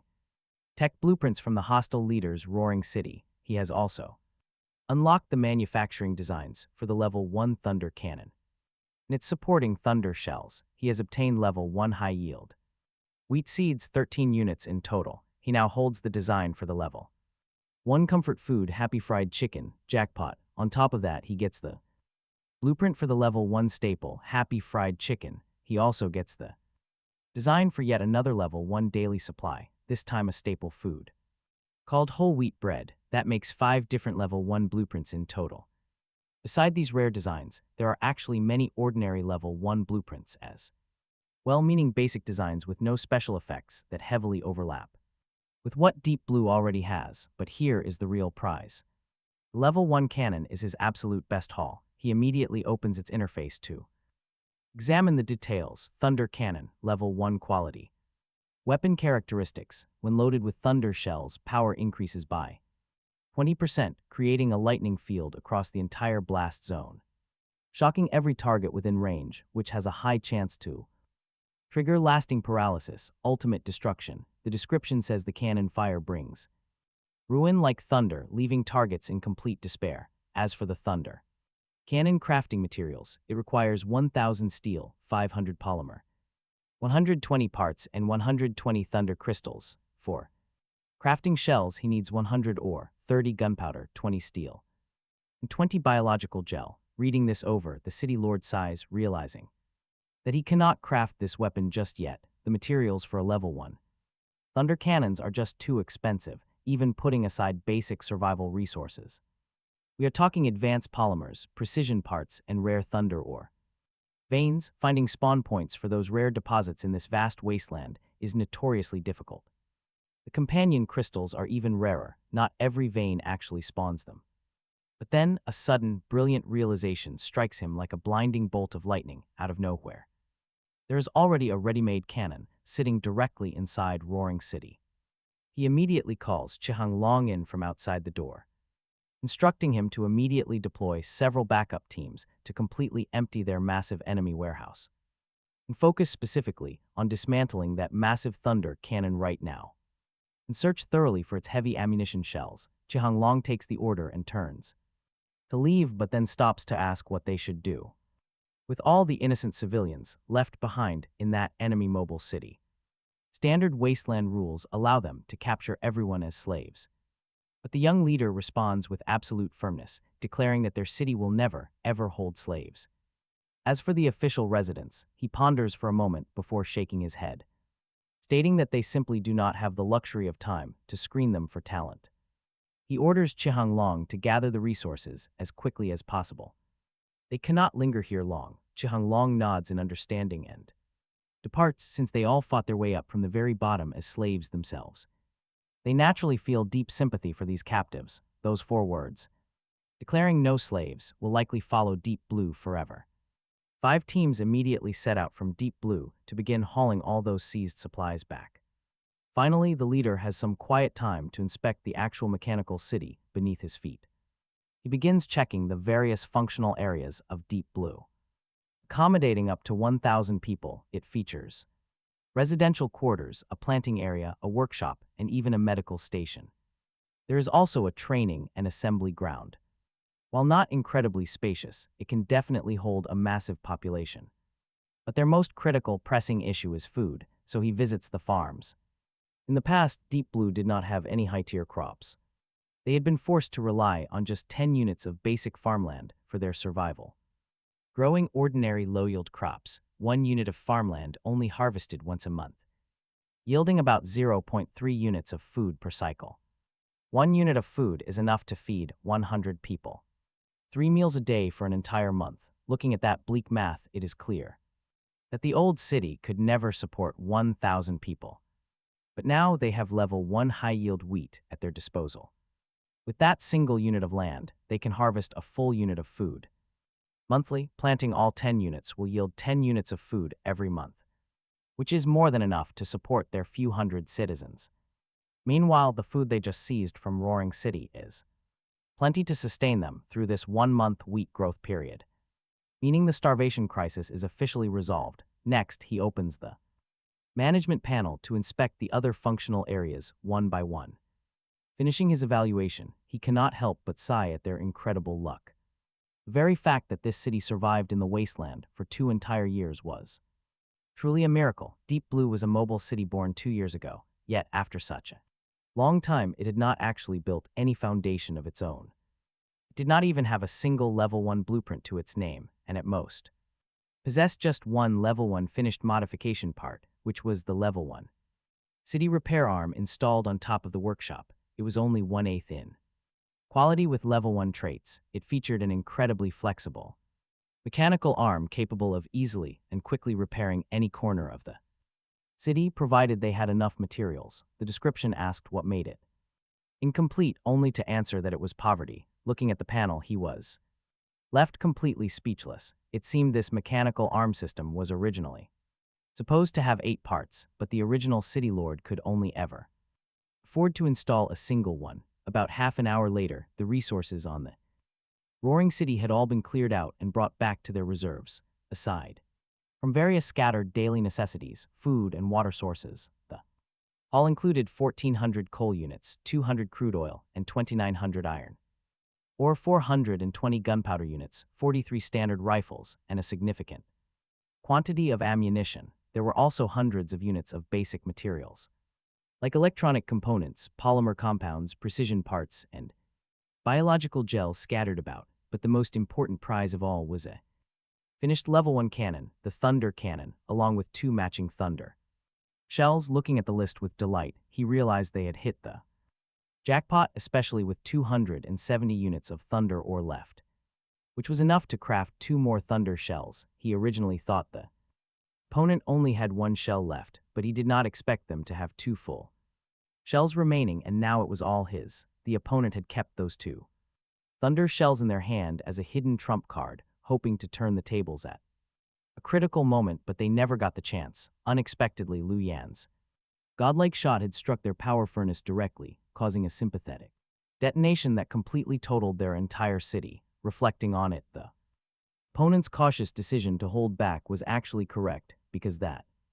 hidden threat had indeed intimidated him earlier. The fragile deep blue would definitely be totaled if it took a single direct hit, and if he hadn't suspected the opponent still had Thunder shells in reserve, he certainly would have ordered the helmsman to be much more aggressive from the start. He turned to Chihang Lang, who had just rushed back from the salvage operation, and asked him if the opponent's city had any level 1 modification parts. He shook his head and replied that there were none. Graded modification parts were inherently the most expensive and rare items in this world, which explained why the previous city lord of Deep Blue could only afford to buy 1/8 of a single part. Chihang Lang then changed the subject, mentioning that the convoy had brought back a few people and asking how he would like to handle them. He frowned upon hearing this, reminding him that he had explicitly stated they were not taking in any survivors for the time being. However, knowing that the convoy Captain Wang Horan was not the type to act blindly on his own, he suspected these people must have had something special about them, so he asked who they were. Chihang Lang explained that they had found a surgeon who seemed pretty capable, though he was dragged down by 2 burdens, his grandson and granddaughter. Hearing that a surgeon was involved, he raised an eyebrow and asked where they were now. When told they were waiting on the lower deck, he decided to go take a look, ordering him to have the helmsman prepare to set sail while they walked. If the man was truly a capable doctor, he might consider taking them in, depending on how things looked. The current medical setup on Deep Blue was incredibly basic, staffed only by an apprentice doctor whose skill was limited to treating minor illnesses and injuries like colds or stomach bugs. The doctor turned out to be an elderly man in his 60s with completely white hair. His eyes held a helpless, desolate look, and there were several dark red stains on his grayish white sleeves. Behind him followed a young man and a young woman, both only around 20 years old, but they looked well protected, wearing clean and tidy clothes. Although they tried their best to hide their fear, they still showed some visible unease when he appeared before them. The doctor initially wanted to kneel down on the floor, just as he had been forced to do on the roaring city before introducing himself, but Chihang Lang quickly stepped in and stopped him. He spoke up, explaining that Deep Blue was not exactly stable right now, and they had not intended to recruit survivors from the roaring city, but noted that he had heard the man was a doctor. The old doctor lowered his head and spoke dutifully, confirming that 10 years ago he had been the head of surgery at the municipal hospital. He explained that he was now a system-certified, skill-grade doctor who had currently awakened 2 skills, consisting of 1 low-grade and 1 mid-grade ability, in order to secure a new place for himself and his grandchildren to settle down. He was eager to demonstrate his worth, sharing his character panel with him. Without reservation, name Shasunen, age 63, occupation skilled grade doctor. Unlicensed practice quality with a low-grade passive bonus, since you cannot provide valid credentials, the patient's initial trust is reduced by 50%. However, once the treatment begins to show initial results, guilt will cause their moderate injuries and below to heal 30% faster. Description: do not be afraid, my medical skills are passed down through my family, I do not need credentials. Drawing medicine, a mid-grade passive bonus, an environment lacking. Medicine had honed him, allowing him to master a miraculous drawing technique. By completely drawing the corresponding medicine, packaging in front of the patient, there is a chance they will actually enjoy the therapeutic effects of that medicine. The downside is that he might be mistaken for a lunatic by the patient, limited to common-grade medicine with a trigger probability of 10%. Description: treating illness is all about sincerity. Look, the illness is cured, is it not? The moment he learned this was a skilled grade doctor, he had already decided to take him in, but he had not expected his two random skills to be quite so good. Although these abilities looked a bit strange on paper, their real-world usefulness was incredibly high. His first skill could rapidly accelerate the physical healing of actual injuries, while his second could literally conjure medicine out of thin air. Combined with Xu Shu's own deep medical knowledge, the results were incredible. No city lord could refuse him. Even with two dependents in tow, showing a look of satisfaction, the lord agreed to harbor him, sending Chihung Lang to guide him straight to the medical bay immediately. There were still many wounded from the recent battle, making this the perfect time for a real doctor. Chihung Lang nodded and gestured for the doctor to follow. But before leaving, Xu Shu bowed deeply to the lord. He raised his head, explaining that he had one more request to make. The lord stayed quiet, gesturing for Xu Shu to speak up. His grandson and granddaughter were simply too weak for heavy physical labor. They could never survive starting out as slaves, so he begged for mercy. He asked if they could follow him as assistants instead. They were only apprentices now, but he would train them as fast as possible. Hearing this plea, the lord exchanged a quick glance with Chihung Lang. Chihung Lang stepped forward immediately to explain their unique rules. On the Deep Blue, they had absolutely zero slaves here. Only residents. Even if someone wanted to be a slave, they could not. And honestly, in a world like this, who can blame him for being shocked? Ever since arriving in this brutal world, he had lived only among marauders, dealing constantly with cold-blooded raiders who only valued brute strength. He had never once seen a mobile city operate without a slave class. Even in non-raider cities, newcomers were forced to start at the absolute bottom, living as mere property until they finally earned their residency. Old memories from 10 years ago suddenly surged back into his mind. Closing his tired eyes, he struggled to suppress his emotional reaction. When he looked back up, he spoke with deep, emotional sincerity, murmuring that this city lord was truly benevolent. The lord wondered if simply operating without slaves made him benevolent. He simply shook his head, telling Xu Shu that his grandkids were apprentice doctors, so they should work under him. With those words, the city lord bypassed them and left the area. Securing two genuine medical talents today put him in an excellent mood. Walking back to the cockpit with Chihung Lang, he asked a casual question. Did Chihung Lang know exactly how to upgrade to a level 2 city? Ambition explodes the moment you get a taste of power.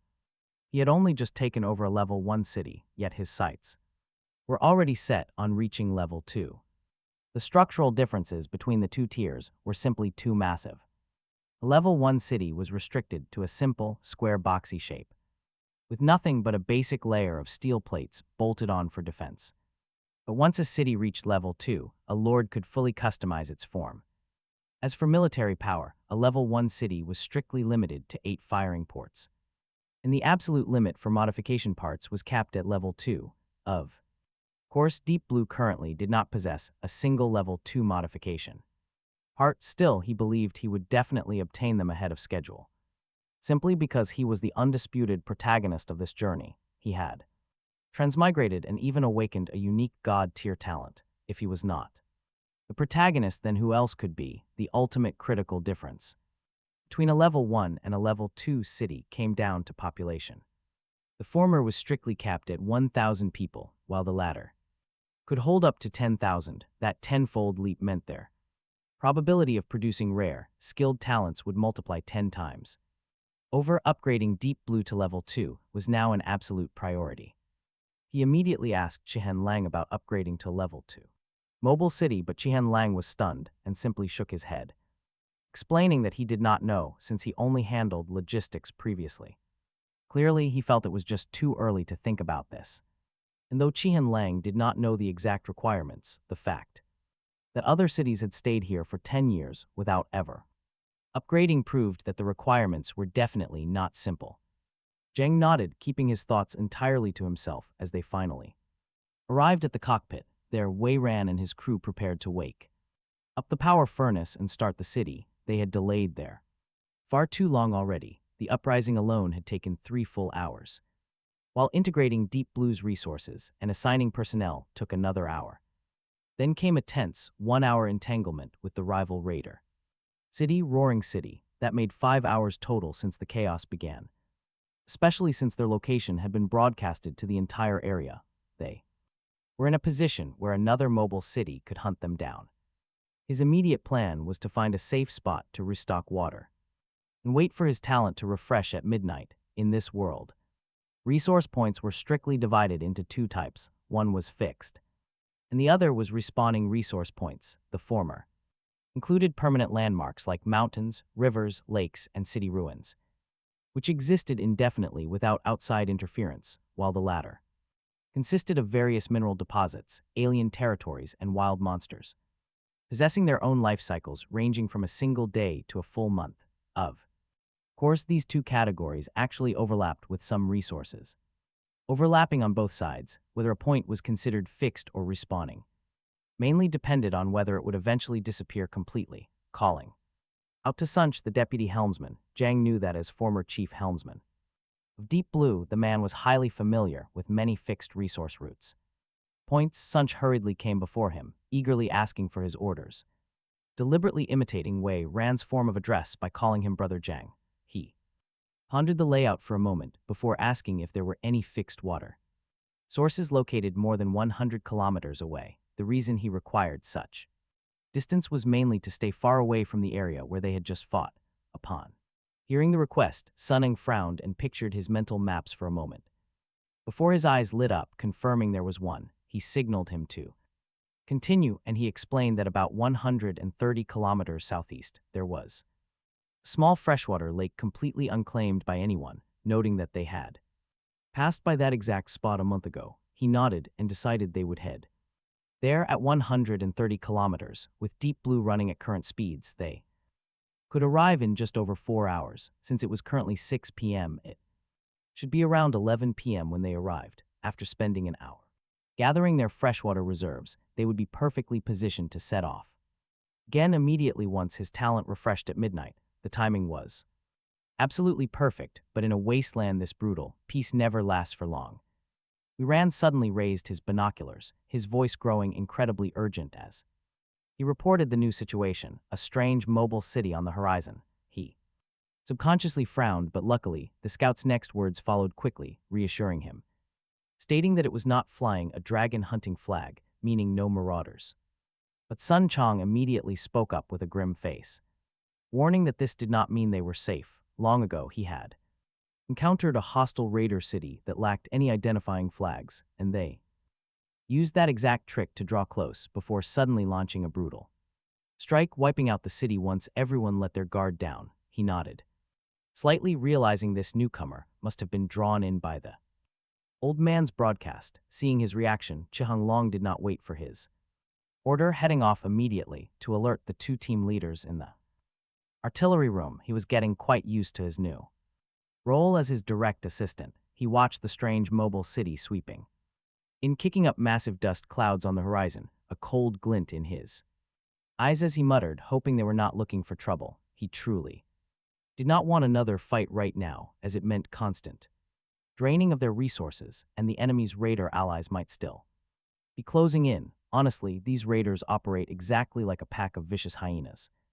where whoever finds prey calls their friends to swarm the target, making it absolutely impossible for the victim to escape being torn to shreds. And Fortunately, their new level 1 weapon, the Thunder Cannon, was already successfully installed, and when paired with their remaining 73 ordinary shells and 2 Thunder shells, he had absolutely no fear if a fight broke out.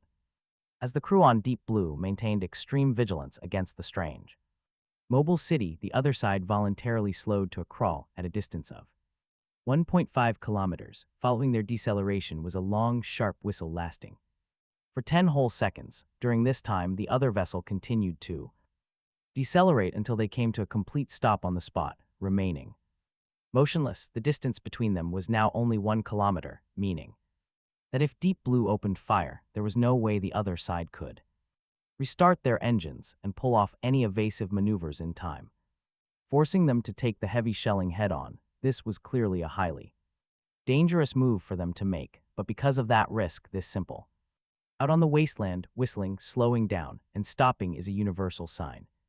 It proved they had no malice, just peace. Having never dealt with this before, the young commander turned to his crew. He asked what they should do next, realizing these giant cities lacked high-tech comms. They only had simple whistles and searchlights to talk to each other. While there was a structured code to it, he still knew absolutely nothing. Luckily, Sun Chang stepped up. As an experienced former helmsman, he knew the drill.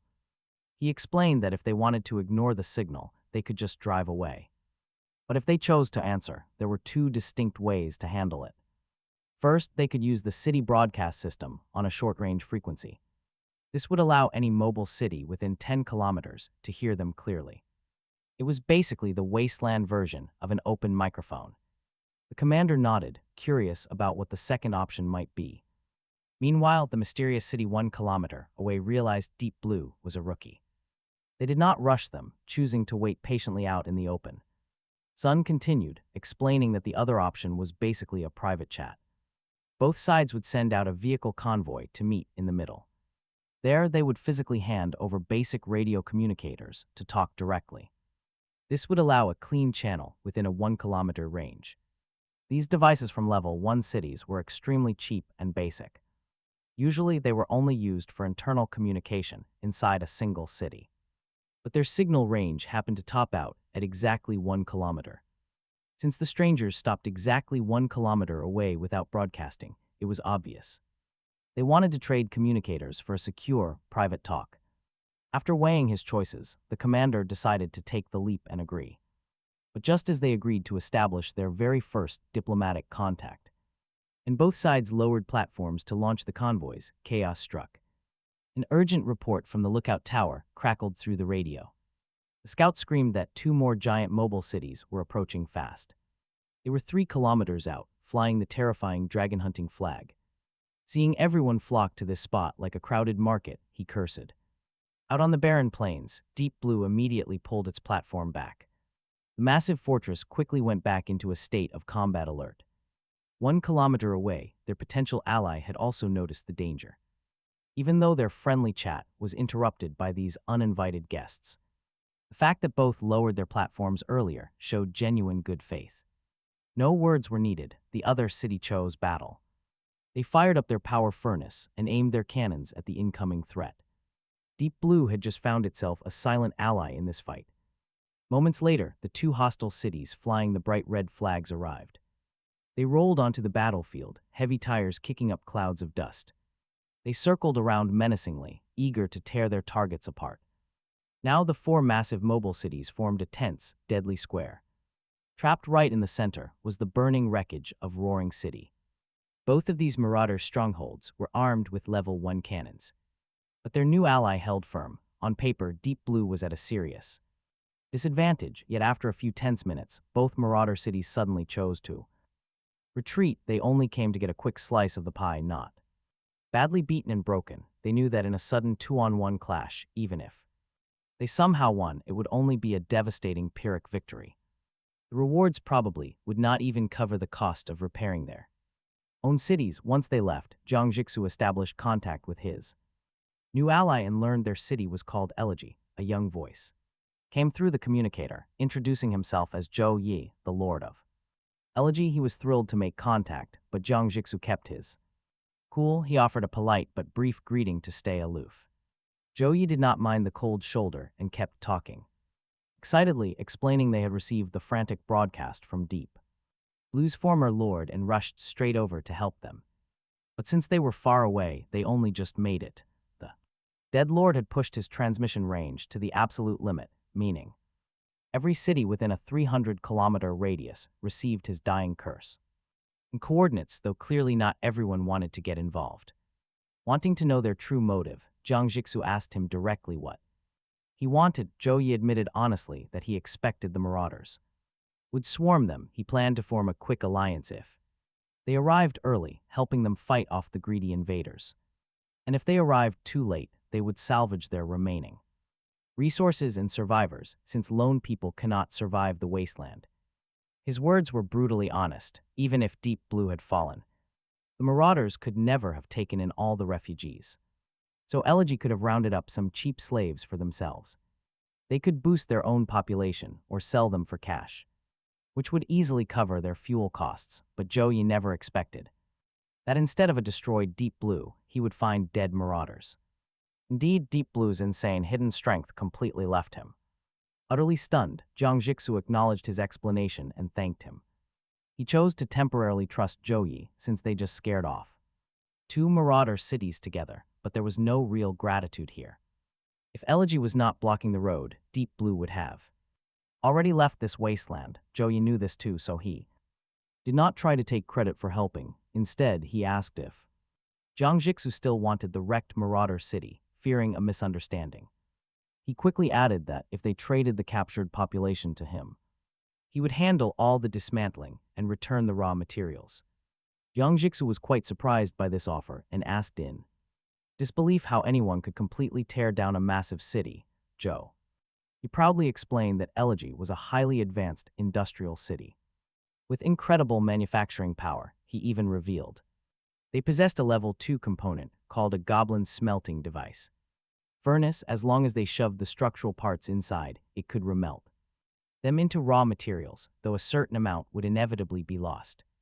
Recognizing that Jiang Jixu was a brand new city lord, Zhou Yi took the initiative to explain the different city types. Simply put, mobile cities are divided into 3 distinct categories: combat, industrial, and comprehensive. Classification depends entirely on the modification components the city possesses. If the vast majority of level 1 components are for battle, it becomes a combat-type mobile city with devastating offensive power, and marauders are generally of this type. The industrial type follows the same logic, meaning their combat capabilities are average, but they possess powerful production lines, generally relying on processing materials or helping others repair their cities to make money.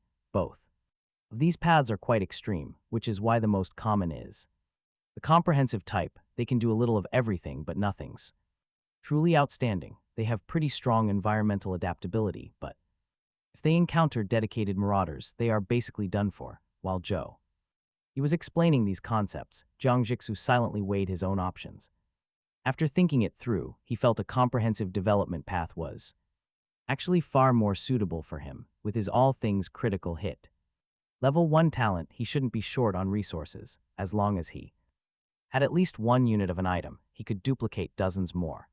Unless he got incredibly unlucky. On top of that, he could perform a quality critical hit. He hadn't tried that option yet and didn't know if a 10-fold upgrade could turn ordinary items into level 1 or level 1 items into level 2. Still, a comprehensive mobile city was definitely the most suitable route for his growth. He sincerely complimented Zhou Yi, noting that a goblin smelting furnace meant they were highly lucky, and followed up by asking where he managed to find it. Zhou Yi didn't hold back, admitting it was a finished product dropped by a boss. There was really no need to hide it anyway, since boss drops are completely random, and the boss spawns are random too, making it simply impossible to replicate. Thinking about it, he couldn't help but realize that Deep Blue's previous city lord was absolute garbage. The city didn't even have a proper level 1 component, yet others, despite also being a level 1 city, already possessed level 2 components.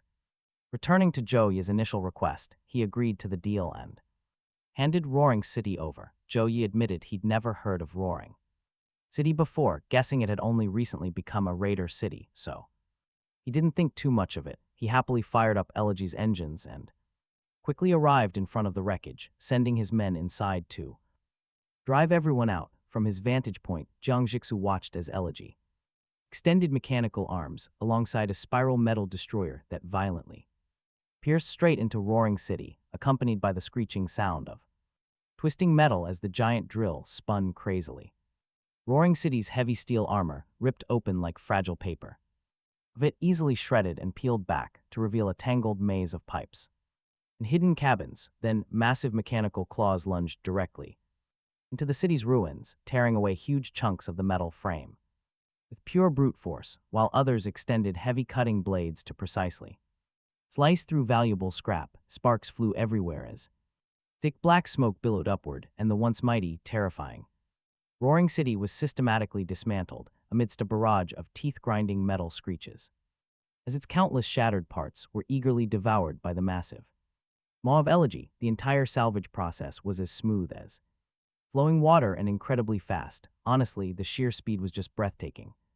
He watched in absolute awe, asking Chiheng Long beside him if this was the true power of a dedicated industrial fortress, and wondering aloud how long it would take their crew to scrap Roaring City. Chiheng Long joked. 3 seconds, he said, though he quickly added that after their heavy shelling, nothing would remain, not a scrap. That dry humor got him. He had to agree completely that everyone has their own specialty in this brutal wasteland. Before long, the lift platform lowered, Elegy opened up again, and 2 heavy trucks rumbled out from within the steel hull. Their massive frames and deeply sunken tires signaled one thing: heavy weight. The trucks carried 0 weapons, no combat gear at all.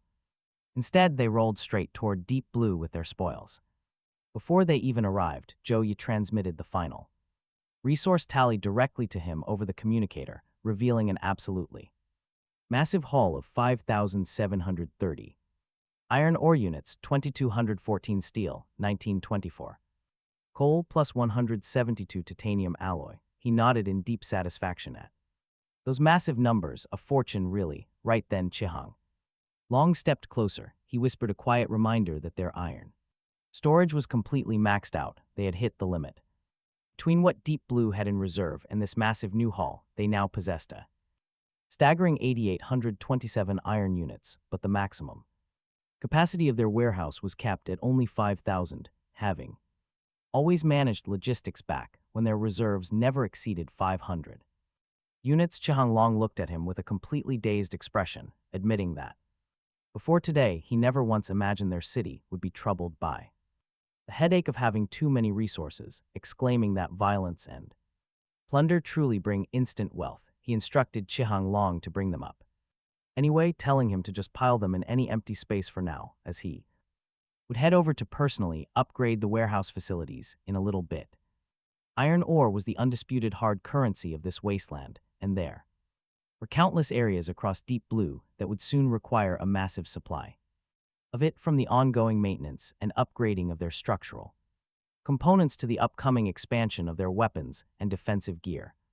Everything demanded steel at this critical, desperate juncture. Waiting to be rebuilt from the ground up, he had absolutely no intention of selling a single unit. By the time this round of resource trading wrapped up, finished, the level of trust between Deep Blue and Elegy had naturally grown a lot. Taking advantage of the brief lull in their operations, he took the initiative to ask Zhou Yi about the requirements for mobile city promotion. Zhou Yi explained the strict prerequisites to him, stating that a city must have 12 level 1 modification components, noting that all the cannons mounted on the city only counted as a single component. Once a lord meets those structural requirements, the promotion mission automatically activates. The mission itself is completely random, and since Zhou Yi did not know what challenges it would bring, he could not offer specific advice on that. But either way, completing that promotion mission would reward the lord with a one-time use level 2 city blueprint. Once the necessary materials were fully gathered, the city could finally be promoted to level 2. He thanked him for the valuable info, addressing him as Brother Joe. He was proving to be a genuinely decent guy, at least so far. Far as their interactions went, at least, he chose not to comment on his casual use and acceptance of slaves within his own city, knowing since he could only control his own actions and morality, trying to persuade and Outsider to free, their property was just acting like a total naive fool. After a final friendly talk, the two sides prepared to part ways and head in their separate directions. Joey enthusiastically told him that if he ever needed any contract manufacturing done, he was more than welcome to come find him. He mentioned that he usually stayed in Rusttown, a settlement where 4 or 5 mobile cities were permanently stationed, making it a safe zone where the local marauders never dared cause trouble.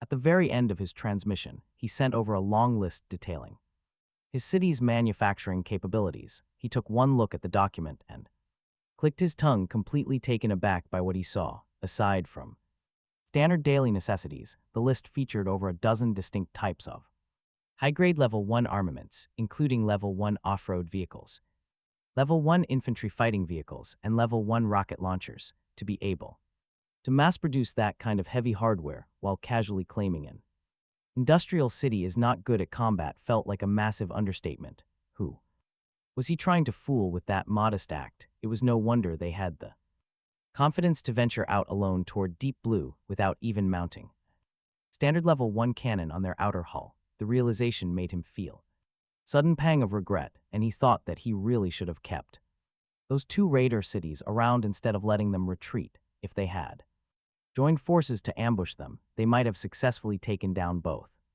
targets, but he quickly shook his head, letting the annoyance fade as he realized that line of thinking would not have worked out well. The smoking wreckage of Roaring City lying not far away had already clearly demonstrated his current combat power, and since the other party had actively chosen to avoid conflict, it meant they had no desire to fight. If he had aggressively forced them into a corner without any real communication, they likely would have turned into active enemies right then and there. He recognized he had simply been temporarily blinded by the sudden rush of resources. Reflecting on the situation, he reminded himself that with his unique critical hit talent, he was never going to genuinely lack basic raw materials anyway. There was absolutely no need to take such unnecessary risks, because by focusing on steady, calculated development, he could rise to power quickly without the danger. Deep Blue set off once more, changing coordinates to head directly toward the freshwater lake. Inside the quiet confines of the city lord's chamber, he stood silently in front of the primary control panel, reviewing their available upgrade options. Spend 200 steel to upgrade material warehouse to Level 1. Spend 200 steel to upgrade food warehouse. Spend 200 steel to upgrade water tower to Level 1. Spend 200 steel to upgrade ammunition compartment to Level 1. He confirmed the commands, ordering the system to upgrade the facilities. Watching the massive chunks of iron ore in their inventory vanish with a sudden clatter made him feel a slight twinge of pain at the steep cost. Everyone kept talking about how plentiful their iron ore supply was, yet in the blink of an eye, 800 units of steel, which was the exact equivalent of 8,000 units of iron ore, had been spent just like that. Fortunately, after this massive wave of structural upgrades, the maximum capacity of each storage room had increased tenfold, meaning he didn't have to worry about running out of space for their cargo for the time being. Even if he chose to trigger another critical hit for 97 heavy shells tomorrow, he wouldn't have to stress about where to pile them, because the newly upgraded Level 1 ammunition compartment could now store up to 999 shells of various types. Late that night, around 11:30 p.m., Deep Blue arrived safely at the designated freshwater lake without encountering any major incidents along the way. They had only run into a single wave of mutated skeletons during the journey, but 5 well-placed shells from their batteries quickly blew them all into harmless bone fragments scattered across the dirt. He had sent a small team down to quickly check the wreckage for any viable loot, and they returned with a common grade life blueprint for a gingerbread recipe. After taking a brief, unprompted look at the design, he casually tossed it over to the workshop crew to add to their library. As midnight approached, which theoretically marked the exact time for his unique talent cooldown to refresh, his mind became increasingly active. While waiting for the clock to turn, he began to think deeply about where he should invest today's critical hit opportunity. His thoughts drifted involuntarily toward the most powerful piece of hardware currently mounted on the hull, the Level 1 Thunder Cannon. He considered whether he should attempt a quality critical hit on the weapon itself, realizing that he might be able to bypass the standard progression and create a powerful level 2 cannon in a single move, but after weighing the logistical reality, he quickly dismissed the idea. The reason was entirely down to the ammunition requirements. A level 1 cannon was already incapable of firing standard common shells wouldn't cut it. A level 2 cannon needed specialized high-grade ammo. If he rushed to upgrade his Thunder cannon right away, he would only end up in a completely frustrating and pointless situation. A devastating weapon, but with no way to fire it. Sure, he could technically use his special talent directly on the ammunition, triggering a separate quality critical hit to match the new level 2 cannon. But that route, it came with a massive set of strict limitations. The fundamental rules of his critical hit talent were extremely clear. 1 target per item, no double dipping allowed at all. Anything his ability generated could never be hit with his power again. He'd be stuck producing just 1 level 2 Thunder shell a day. Even worse, he would have to sacrifice an unmodified level 1 shell as the base. A massive bottleneck, it made mass production impossible to manage. Crafting even 1 baseline level 1 shell required insane resources. It took 100 units of Thunder, 40 units of gunpowder, and 20 units of biological gel to put it all together. While normal materials were fine, the ship Deep Blue lacked biological gel. Wasting his versatile, once-a-day talent on 1 bullet was too much. A luxury, one he simply couldn't afford right now. If there were no other emergencies, maybe he could start a stockpile. Creating a level 2 cannon and holding advanced shells would be great long-term. But this was only his second day trying to build up. He needed to strictly save his ultimate power for what mattered most. Immediate, practical combat strength was the only way to survive. After weighing all his options, the path forward became crystal clear. The moment the clock struck 12, he stared straight at his panel. Right to 0, he watched it tick down on schedule. The daily cooldown was finally over. He immediately focused his mind. He triggered the skill, choosing a massive quantity critical hit. Target locked level 1 Thunder Shell, multiplication skill activated. Success, the system rolled a massive 49 times multiplier. Right inside the quiet, metallic storage room, the magic happened. 49 heavy Thunder Shells instantly materialized right before his eyes. Combined with their last 2 shells, the Deep Blue now had 51. These shells were so unbelievably rare, they were practically wasteland myths. They officially owned more high-grade explosives than some major cities. Standing nearby, Chihung long stared at the sudden massive mountain. The seasoned fighter could barely contain his utter disbelief. Even though he had witnessed this power before, it still looked ridiculous. Only the 2 of them stood in the bay, guarding this cheat code. They both knew keeping this insane secret to themselves was survival rule number 1. Our hero nodded, though he jokingly complained about the once-a-day limit. Chihung opened his mouth, staring back in shock. He clearly wanted to call out that shameless humble bragging right then and there. But he wisely held back, keeping his mouth shut as he looked at him. Dai Hong Lang stared at the full ammo bay, eagerly suggesting they find a spot to fire a test shot, absolute luxury in this wasteland. Especially when they were dealing with those precious level 1 shells. Facing the city lord's questioning gaze, he justified his logic quite righteously, arguing that since nobody had actually operated a level 1 cannon before, their gunners absolutely needed to experience its true path. In destructive power, he maintained that mastering first-hand data was crucial for actual combat and asked what the city lord thought of the idea. Hearing his logic, the city lord nodded, admitting it made perfect sense. In truth, his own hands were pretty itchy to see the heavy weapon fire. Clearing his throat to maintain his proper dignity, he ordered him to check on young Lu Yan, telling him to bring the boy over to fire the cannon if he was still awake. Zai Hong Lang nodded quickly, promising to handle it, and returned exactly 10 minutes later leading a blurry-eyed Lu Yan. The boy was yawning and rubbing his eyes, sleep tears clinging to his eyelids, Zai Hong Lang reported, without blinking, that the boy was wide awake, leaving Lu Yan completely speechless. The teenager had no idea how his superior could lie through his teeth like that, but despite his young age, he knew better than to call out a commander. He simply forced himself to stay alert, asking what the city lord needed. He was handed a tissue, gesturing for him to wipe his eyes, casually asking if he wanted to fire the Italian cannon. Lu Yan didn't get the old world reference, but the moment he heard the Words to fire the cannon, his eyes lit up instantly, his sleepiness vanished. Completely, his voice jumping an octave as he shouted his agreement, only after. Speaking did those words sink in, making him realize that firing a cannon usually meant an enemy was nearby. He tensed up instantly, his expression turning cautious as he asked if another raider city was trying to sneak up on them. Speaking quickly, he spun around, preparing to rush toward the gun turret observation port to scout. The city lord quickly grabbed him to stop his frantic panic, telling him not to be in such a rush. He assured the boy that there were no enemies, explaining they were simply preparing to test fire their brand new thunder cannon. Lu Yan repeated the words blankly, his mind unable to grasp the concept of a test shot. In a time of such extreme scarcity, no sane mobile city would ever waste precious strategic supplies on a pointless test firing. Everything was built precisely by automated workshops, meaning the technical specs were perfectly accurate and defects were virtually impossible.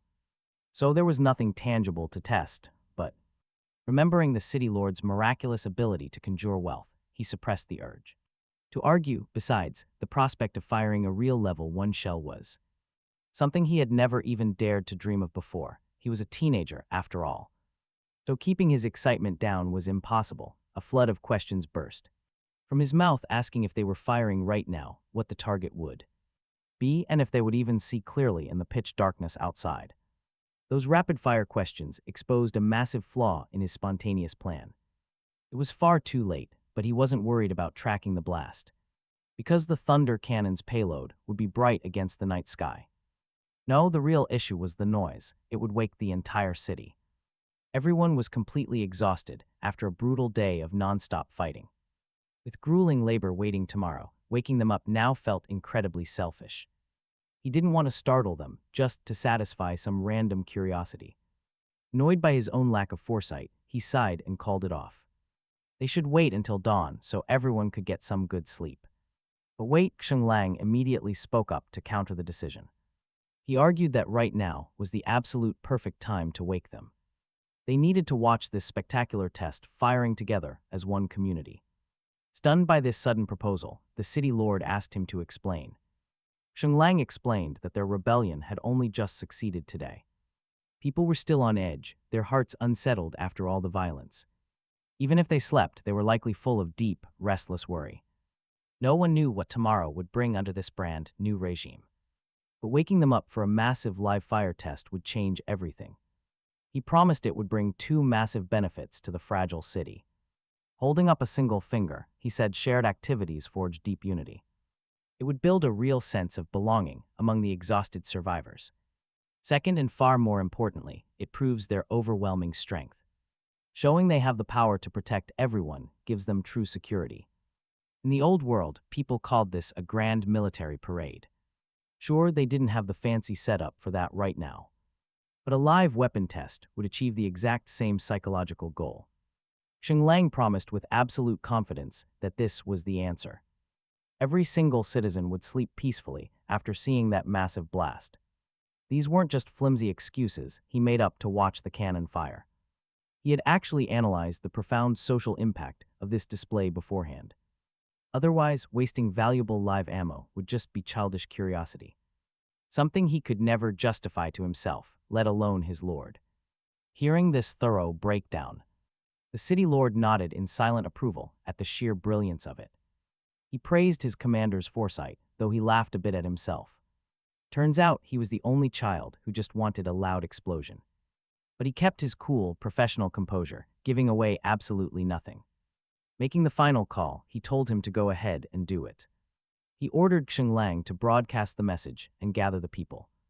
Honestly, if you're going to put on a show, might as well go big. No holding back, he ordered 3 consecutive shots of live thunder shells. With a massive hoard of 51 thunder shells sitting in their inventory, spending 3 rounds to secure the people's loyalty was a total steal. It would boost morale instantly. Xu Lang saluted and set off immediately. He hurried away to make the necessary broadcast arrangements. The freshwater lake lay completely still in the dead of night, its vast surface shimmering softly under the dim moonlight. The steel behemoth sat silently by the shore, its thick water intake pipe buried deep in the water. making a rhythmic swallowing sound as it steadily replenished its freshwater reserves. But hidden in the darkness, another giant was lurking. Right there, watching silently, this was the first-tier mobile city known as Silent. It had actually arrived half a day earlier than Deep Blue, and after finishing its own water replenishment, its crew chose to stay hidden instead of leaving. At this exact moment, inside Silent's grand chamber, City Lord Liu Yao and his core officials were locked in a serious discussion, and the sole subject of their fierce debate was Deep Blue. He initiated the final vote: should they remain hidden or hunt this strange newcomer? Silent did not fly a dragon hunting flag, meaning it was not a dedicated raider city by trade. However, faced with an unguarded stranger like Deep Blue, which looked tattered and visibly lacked apparent strength on its exterior armor, they had no objections to accepting a free delivery of resources. One official voiced his agreement, stating that since they had decided to settle down long-term with this lake as their core territory, they needed to actively boost their strength. Another chimed in to support the motion, arguing that taking the newcomer city would allow them to seize its technology and slaves, noting that even if they could not use the remnants themselves, selling them off at Rusttown would bring in a tidy profit. Third official quickly added his agreement to the cause. However, fourth official spoke up to object, arguing that since they were transitioning into a settled stationary city, they could not afford to keep making random enemies like before. He pointed out that they would eventually need to rely on peacefully selling fresh water to passing vessels to survive, and warned that no one could know if Deep Blue possessed powerful friends or allies in the region. Finally, the last official chose to abstain from the decision entirely. The Lord of Silent looked around the table and, seeing that everyone had formally stated their position, he closed the matter. With the vote standing at 3-1, he ordered them to notify the city to prepare for battle, declaring they would launch a surprise attack in 5 minutes. But right as those words left his lips, total chaos. An alarm blared, interrupting the meeting. Looking through the porthole of the chamber, he pointed in absolute horror toward the lake, where the city 2 kilometers away had suddenly become brightly lit. Upon hearing this, the crowd rushed to the portholes, scrambling to look toward the distant Deep Blue. Indeed, the massive city, which had been in total silence just moments ago, suddenly lit up its entire hull for some unknown reason. Several piercing search lights cut through the night sky, scanning the surrounding darkness without restraint, and several times the beams of light swept perilously close to the forest where Silent lay hidden. Fortunately, they possessed the Level 1 upgrade component, the night camouflage armor, which allowed the city to blend into the background. It was even more effective at night, and that their absolute stealth was the only reason they remained completely hidden.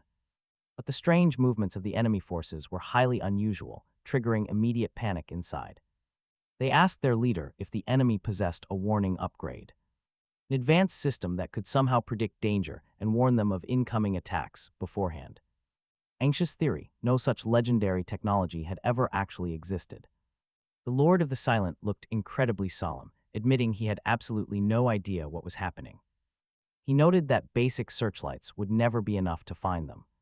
But he left the real threat unsaid, and everyone in the room knew exactly what it meant. Systematic sweep. They stood zero chance if the enemy began searching. After all, there were only so many hiding spots around this vast and deep freshwater lake, and they currently occupied the absolute largest forest in the area.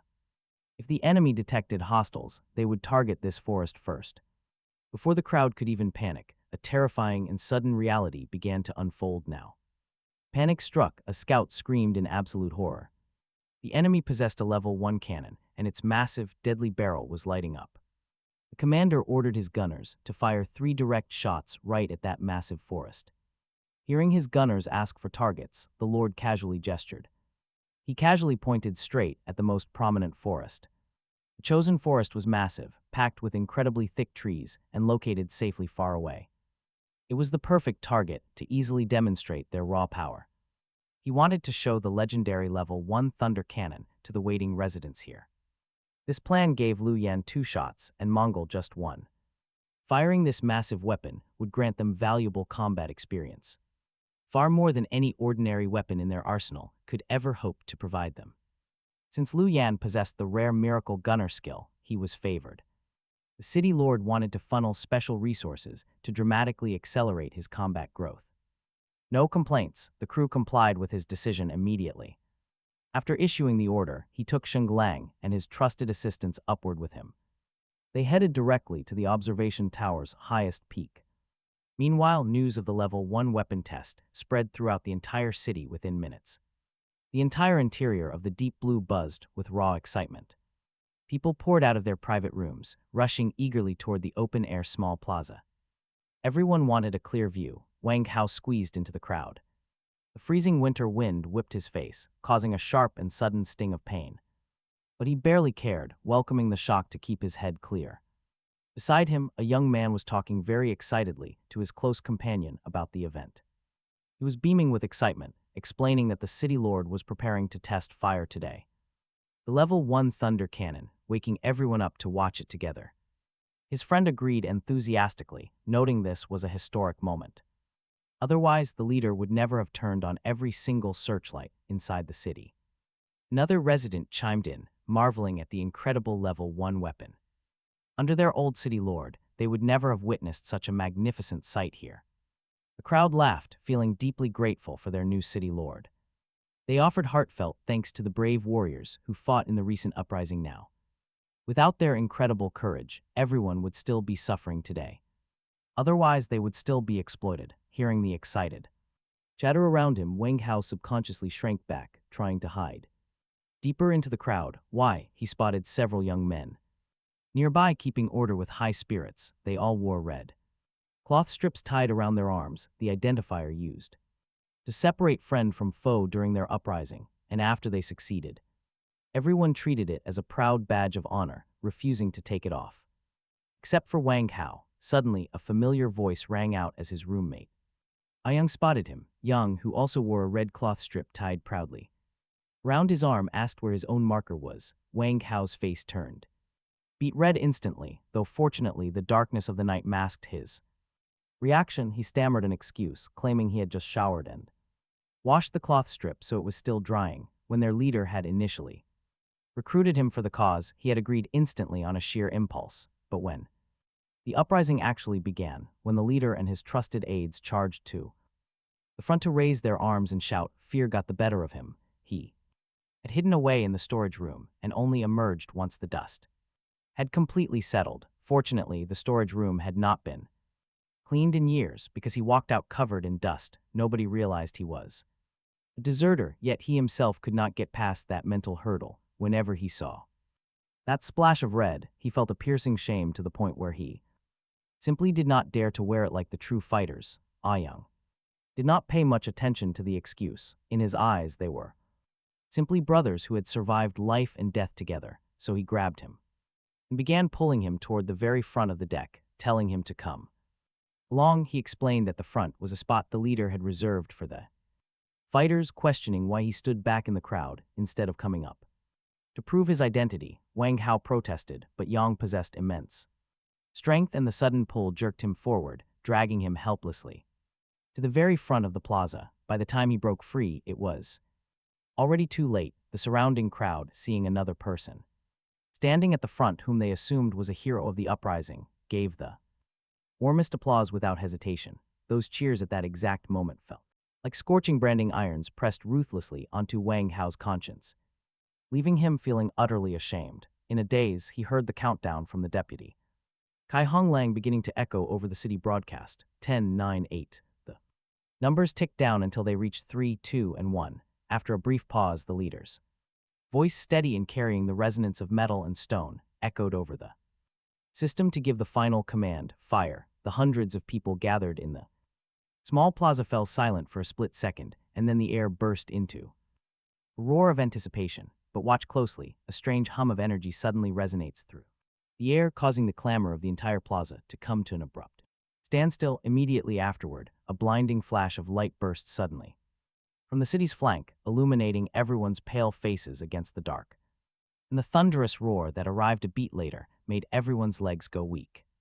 Boom! The deck under their feet shook violently from the sheer impact of the blast. Wang Hao stared blankly at the glowing lightning orb in the sky, his mind completely blank. But right after, two more shells crackling with live electricity left the barrel, rushing toward the forest with the terrifying fury of a storm. This time the impact caused an even bigger explosion, painting the dark sky with fire and flying wreckage. From the tree line, the crowd had no idea what was hit, only seeing the raw, destructive beauty of the scene. After a brief moment of silence, the plaza exploded into a tsunami of cheers. People roared with everything they had, faces flushing red as they chanted "Long Live City." Lord Zhang Shu and declared Deep Blue invincible, letting out their pure excitement and wild fanaticism. A Yang was screaming along right beside him, but Wang Hao did not join the noise. He just stared fixedly at that blazing sea of fire, his body trembling slightly from a very different kind of thrill. Right then, he made a sudden, firm decision that he would never run from his duties again. He wanted to earn his place by Zhang Zishu's side, standing proud at the front of the crowd with a clear conscience, cheering with them and genuinely sharing the victory. Taking a deep breath of the air thick with the smell of gunpowder, he turned around and grabbed a Yang who was still celebrating. A Yang was startled by the sudden grip, jokingly asking what he was doing and telling him not to confess his love. He said this because some guys on the plaza were already using the wild atmosphere to confess to the girls they liked and actually succeeding. Wang Hao did not even hear the teasing. In his eyes, a fire that had never been there before was burning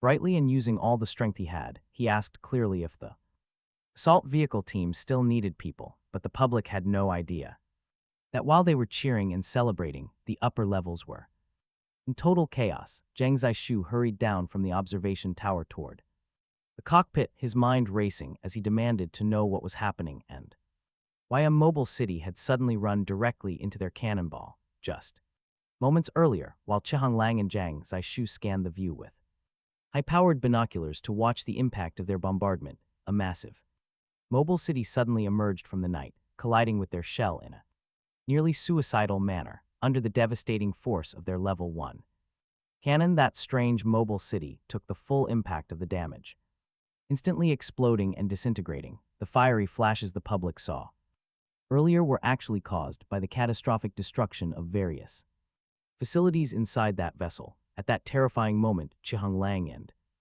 Zhang Zishu simultaneously lowered their binoculars and stared at each other, seeing sheer disbelief in each other's eyes, and it took them several seconds to react before they immediately rushed down to the control room. The two helmsmen in the cockpit were just as confused as Zhang Zishu, having absolutely no idea how to answer his questions. They also really wanted to know where this rogue mobile city had suddenly come from, considering they had scanned that entire zone multiple times and no city was supposed to be there.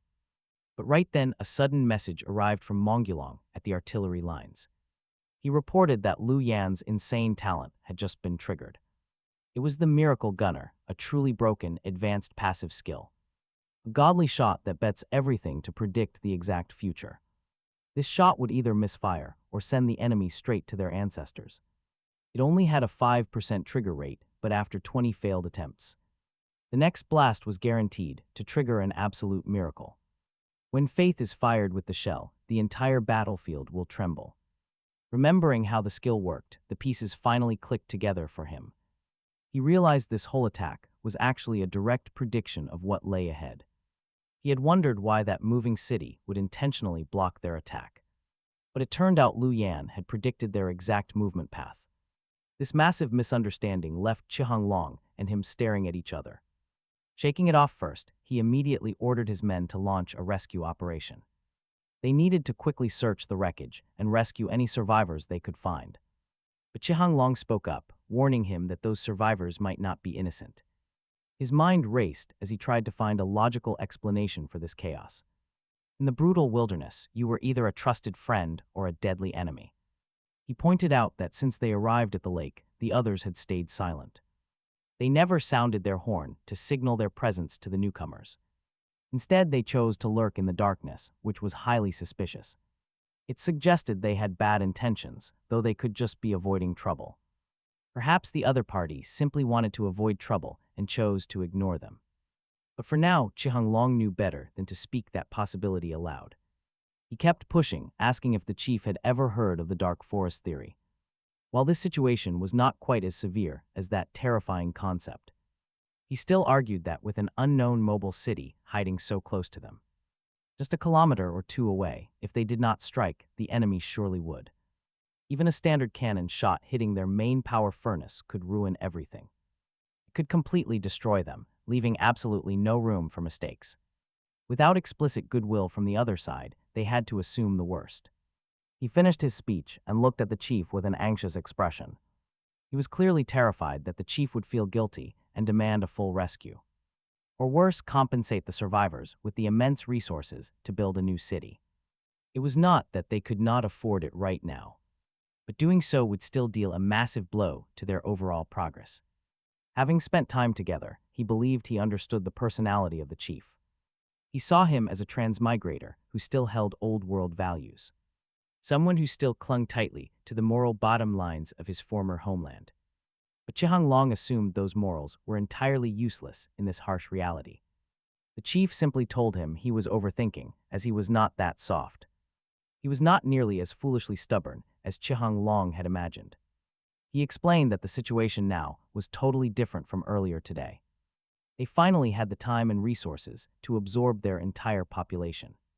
During the search and rescue, he had to try his best to bring back their people and resources. Deep Blue was incredibly short on citizens. A level 1 city had a maximum capacity of 1,000, but they only had slightly over 500, leaving them far below their limit. It was a gamified world, so a much larger population directly translated to a better chance of rare, highly talented people being born. No mobile city would ever complain about having too many extra hands.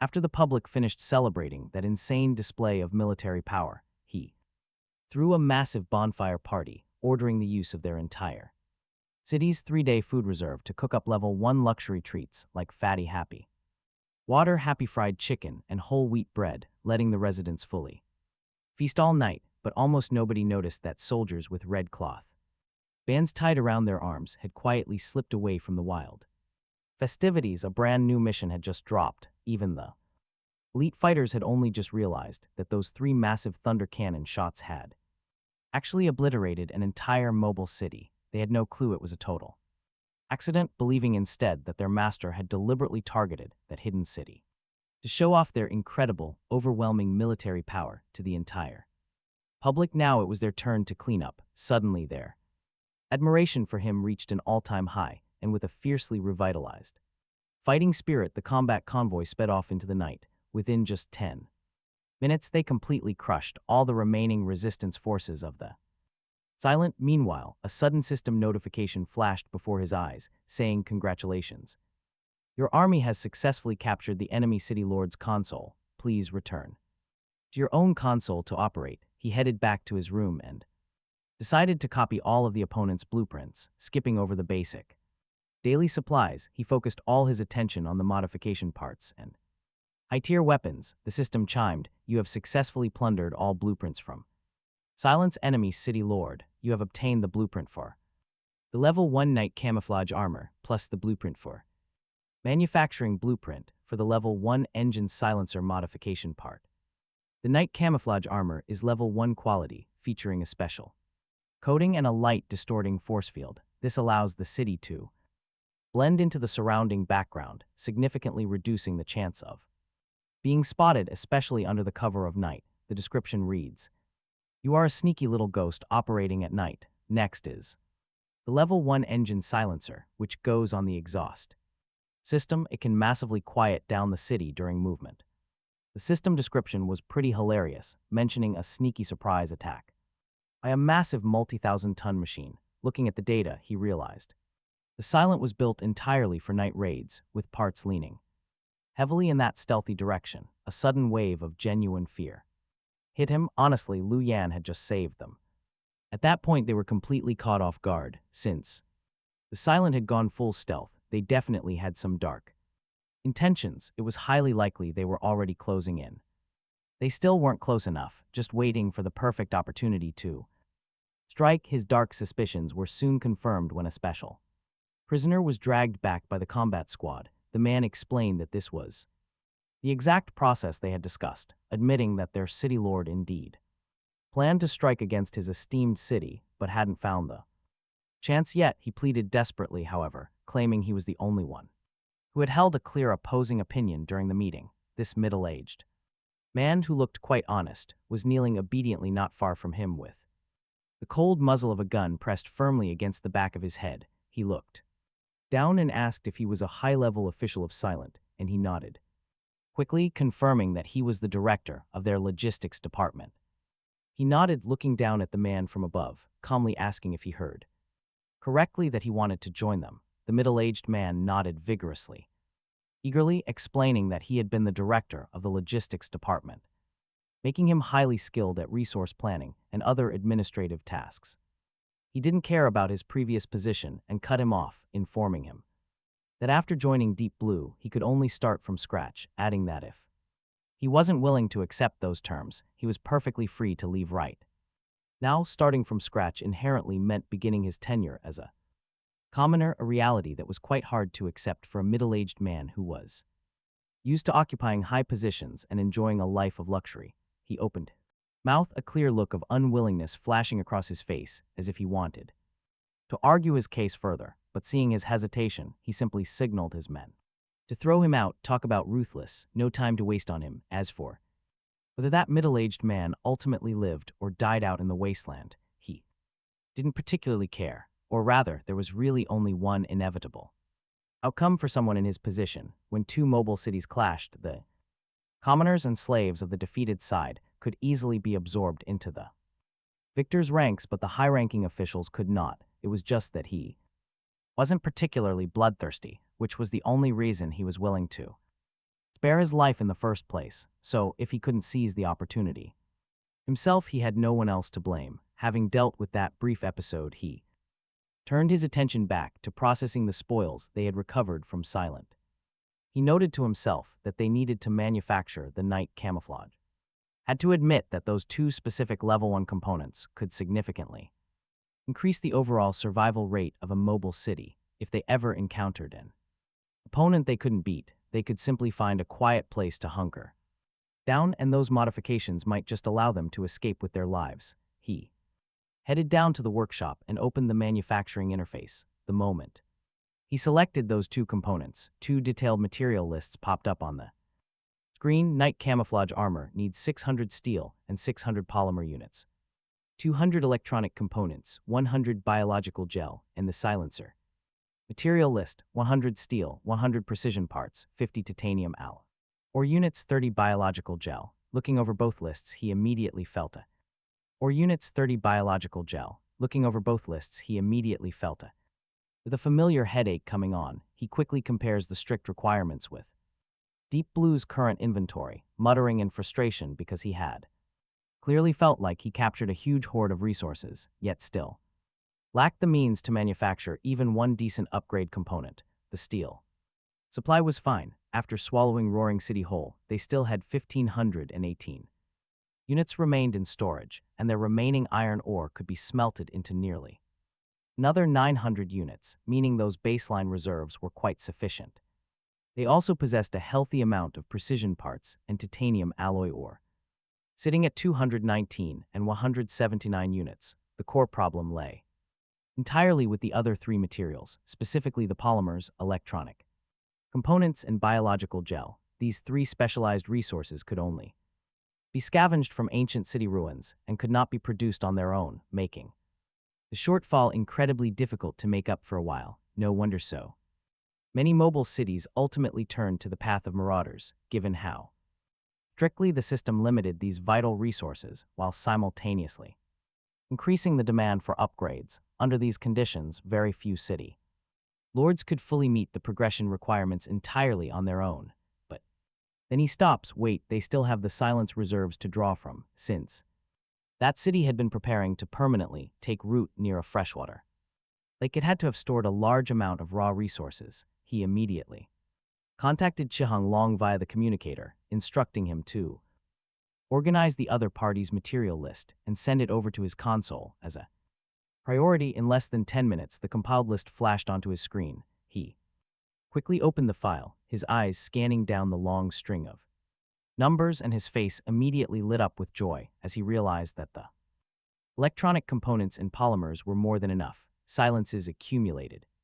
Inventory was fully sufficient to make up for their shortfalls in those two categories, but his satisfaction didn't last very long, and his brows soon furrowed again as he noticed a strange discrepancy, wondering why they only possessed a meager 12 units of biological gel. It was simply too little. After looking into the matter further, he learned that Silence had built a large number of industrial water purifiers, intending to make a steady living by selling cheap purified water in the future, and constructing those systems demanded a massive amount of biological gel. However, it had to be said that their business model actually tapped into a giant market, first-tier mobile cities needed to frequently replenish their freshwater resources, and each trip forced them to remain stationary by a lake for several hours, which was easily their most vulnerable window. Once they encountered an aggressive raider city, they would be forced to cut their water lines and frantically start their power furnaces to flee, and even then they might still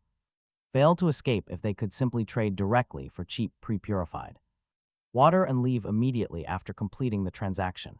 Many city lords would undoubtedly be more than willing to pay for the convenience. It was just that permanently occupying a freshwater lake required immense martial strength, and he seriously doubted whether Silence had actually had that kind of defense. Deciding to put the larger issue aside, he resolved to build the engine silencer first, since the materials for that part were all ready to go. After waiting for the crew to prioritize moving the missing components for the engine silencer from Silence Hall, he immediately placed the formal production order at the workshop. The necessary steel, precision parts, titanium alloy ore, and 30 units of biological gel were instantly deducted from their main inventory. Production time 1 hour. Looking at the timeline, he realized that he would likely need to visit Rusttown. Zhou Yi, the Lord of Elig, had mentioned that Rusttown was considered a major gathering point where several mobile cities remained stationed for long stretches.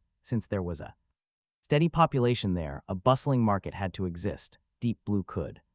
And trust me, a giant trading hub is the perfect spot to sell off their surplus resources, exchange for the 4 basic materials they lacked most, helping them build up their supply of electronic components, specifically polymers, precision parts, and biological gel. Most importantly, he wanted to upgrade Deep Blue as quickly as possible, which absolutely required a huge number of level 1 and level 2 components. Blueprints for those advanced modifications could typically only be obtained from wild settlements or elite bosses, but Deep Blue had been traveling through the wildlands for an entire day without encountering a single one of those drops, proving they were much rarer than he had first imagined. Since there were many cities gathered at the trading post, there was a good chance someone would have actionable news.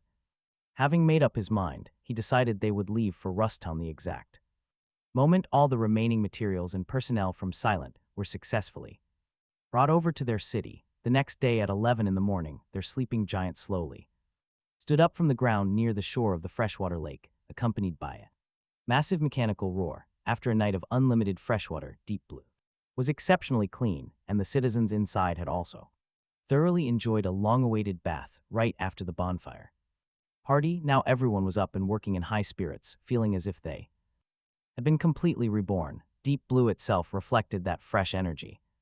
The massive water intake pipes, resembling a giant elephant trunk, slowly lifted from the surface of the lake, retracting smoothly back into their internal water storage pool. Inside the cockpit, he raised his binoculars to look out at the landscape, spotting the distant forest they used as their target range last night, along with the fresh ruins scattered on the ground.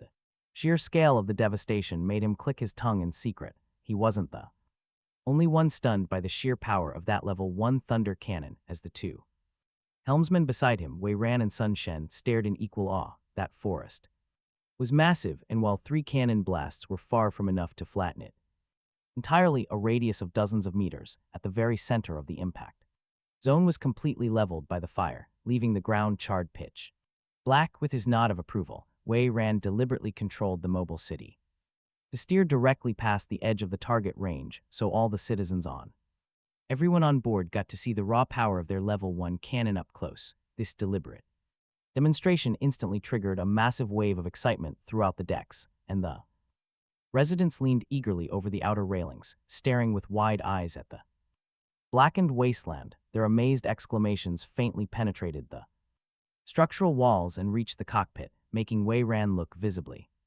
honored and completely satisfied with the execution. Kai Hong Long spoke up quietly from the side, noting that the situation within Deep Blue had officially stabilized. He didn't say anything in response, simply nodding as his face showed silent agreement with that assessment. Kai Hong Long glanced at his expression before continuing, reminding him that they were about to head to Rustown, a place where many mobile cities regularly gathered. He added that under his leadership, he believed they would soon be able to make a name for themselves and become famous throughout the region. He looked over at him suspiciously, asking why he was flattering him so early in the morning.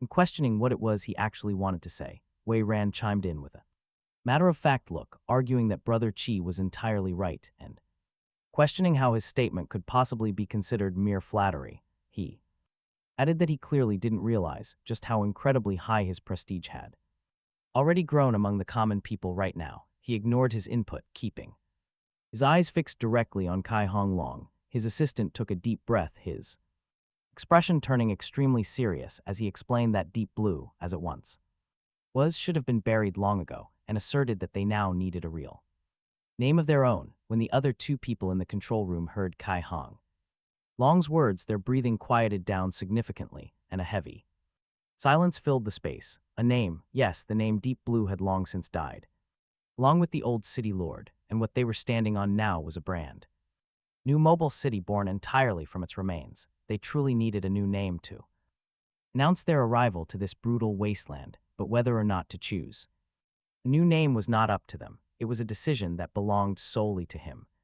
Because of that boundary, they did not speak, but they all turned their eyes toward him, looking at him expectantly. The suggestion left him looking quite thoughtful as he ran through his options. After he had inherited this mobile city, the system had indeed prompted him that he possessed one opportunity to rename it.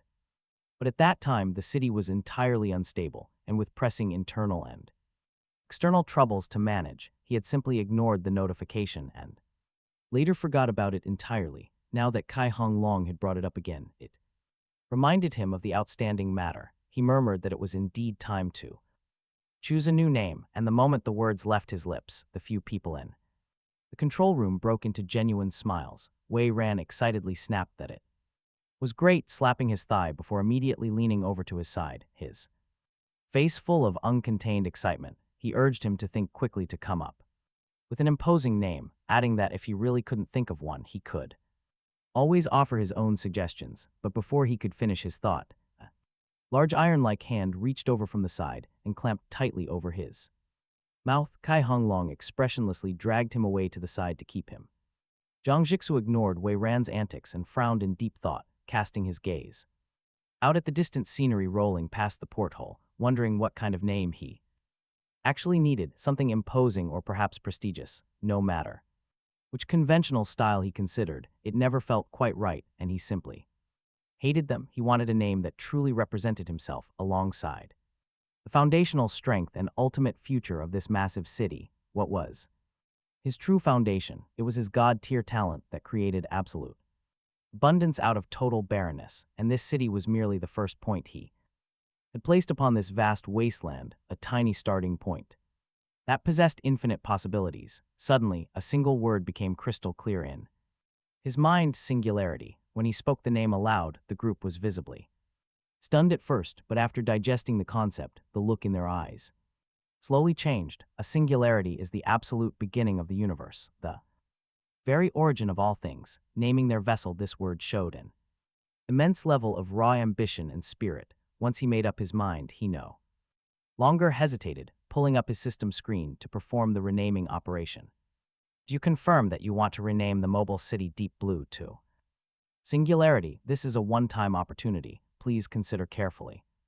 Jiang Jixu stared at the system prompt floating in front of him and chose to confirm choice without a single shred of hesitation. He clicked yes, and renaming was successful. Wishing Singularity to always move forward toward the stars and the sea, he quietly muttered those words to himself, reflecting deeply on that promise. He had no idea how a mobile city could actually eventually head toward the stars and the sea. Besides, those grand concepts were far too distant for them to worry about right now, the most crucial task immediately ahead of them was reaching Rusttown to secure vital, missing resources. Closing the system screen, he looked around at everyone in the control room and commanded Singularity to set sail in a firm voice. Their steel beast cast a long shadow across the desolate wasteland, its giant tires crushing the dry sand and soil below while letting out a heavy rhythmic roar. The half-day journey proved to be incredibly boring and monotonous, aside from the occasional mutant monster crawling out from underground to spark a brief skirmish. Along their trek, the scenery outside the porthole remained almost completely unchanging. There was only dimness, yellow sand, and decaying earth. With barely any signs of life visible on the far horizon, Sun Chun's voice finally broke the control room silence, letting Jiang Jixu know they were almost there. As the former chief helmsman, Sun Chun was highly familiar with this region. Hearing his announcement, Jiang Jixu shook off his drowsiness and focused his gaze toward the far-off horizon. At the very edge of the landscape, a mountain range with a strange, unnatural outline appeared. He narrowed his eyes and reached out to the side, demanding binoculars.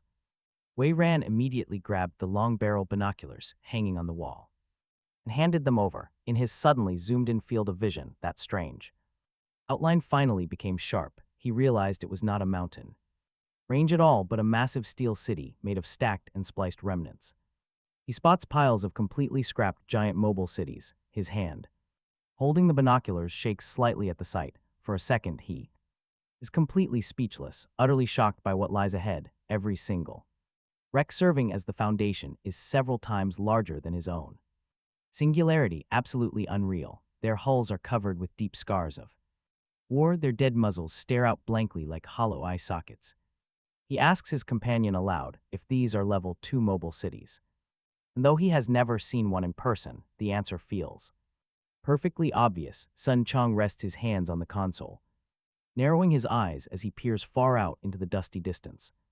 And confirming his suspicions, he explains they are the first 3 level 2 mobile cities in the entire wasteland, but sadly, due to a massive war, they all fell right here, becoming the graveyard foundation of Rusttown. Hearing this, he starts picturing a brutal, legendary clash of 3 kings fighting for ultimate supremacy.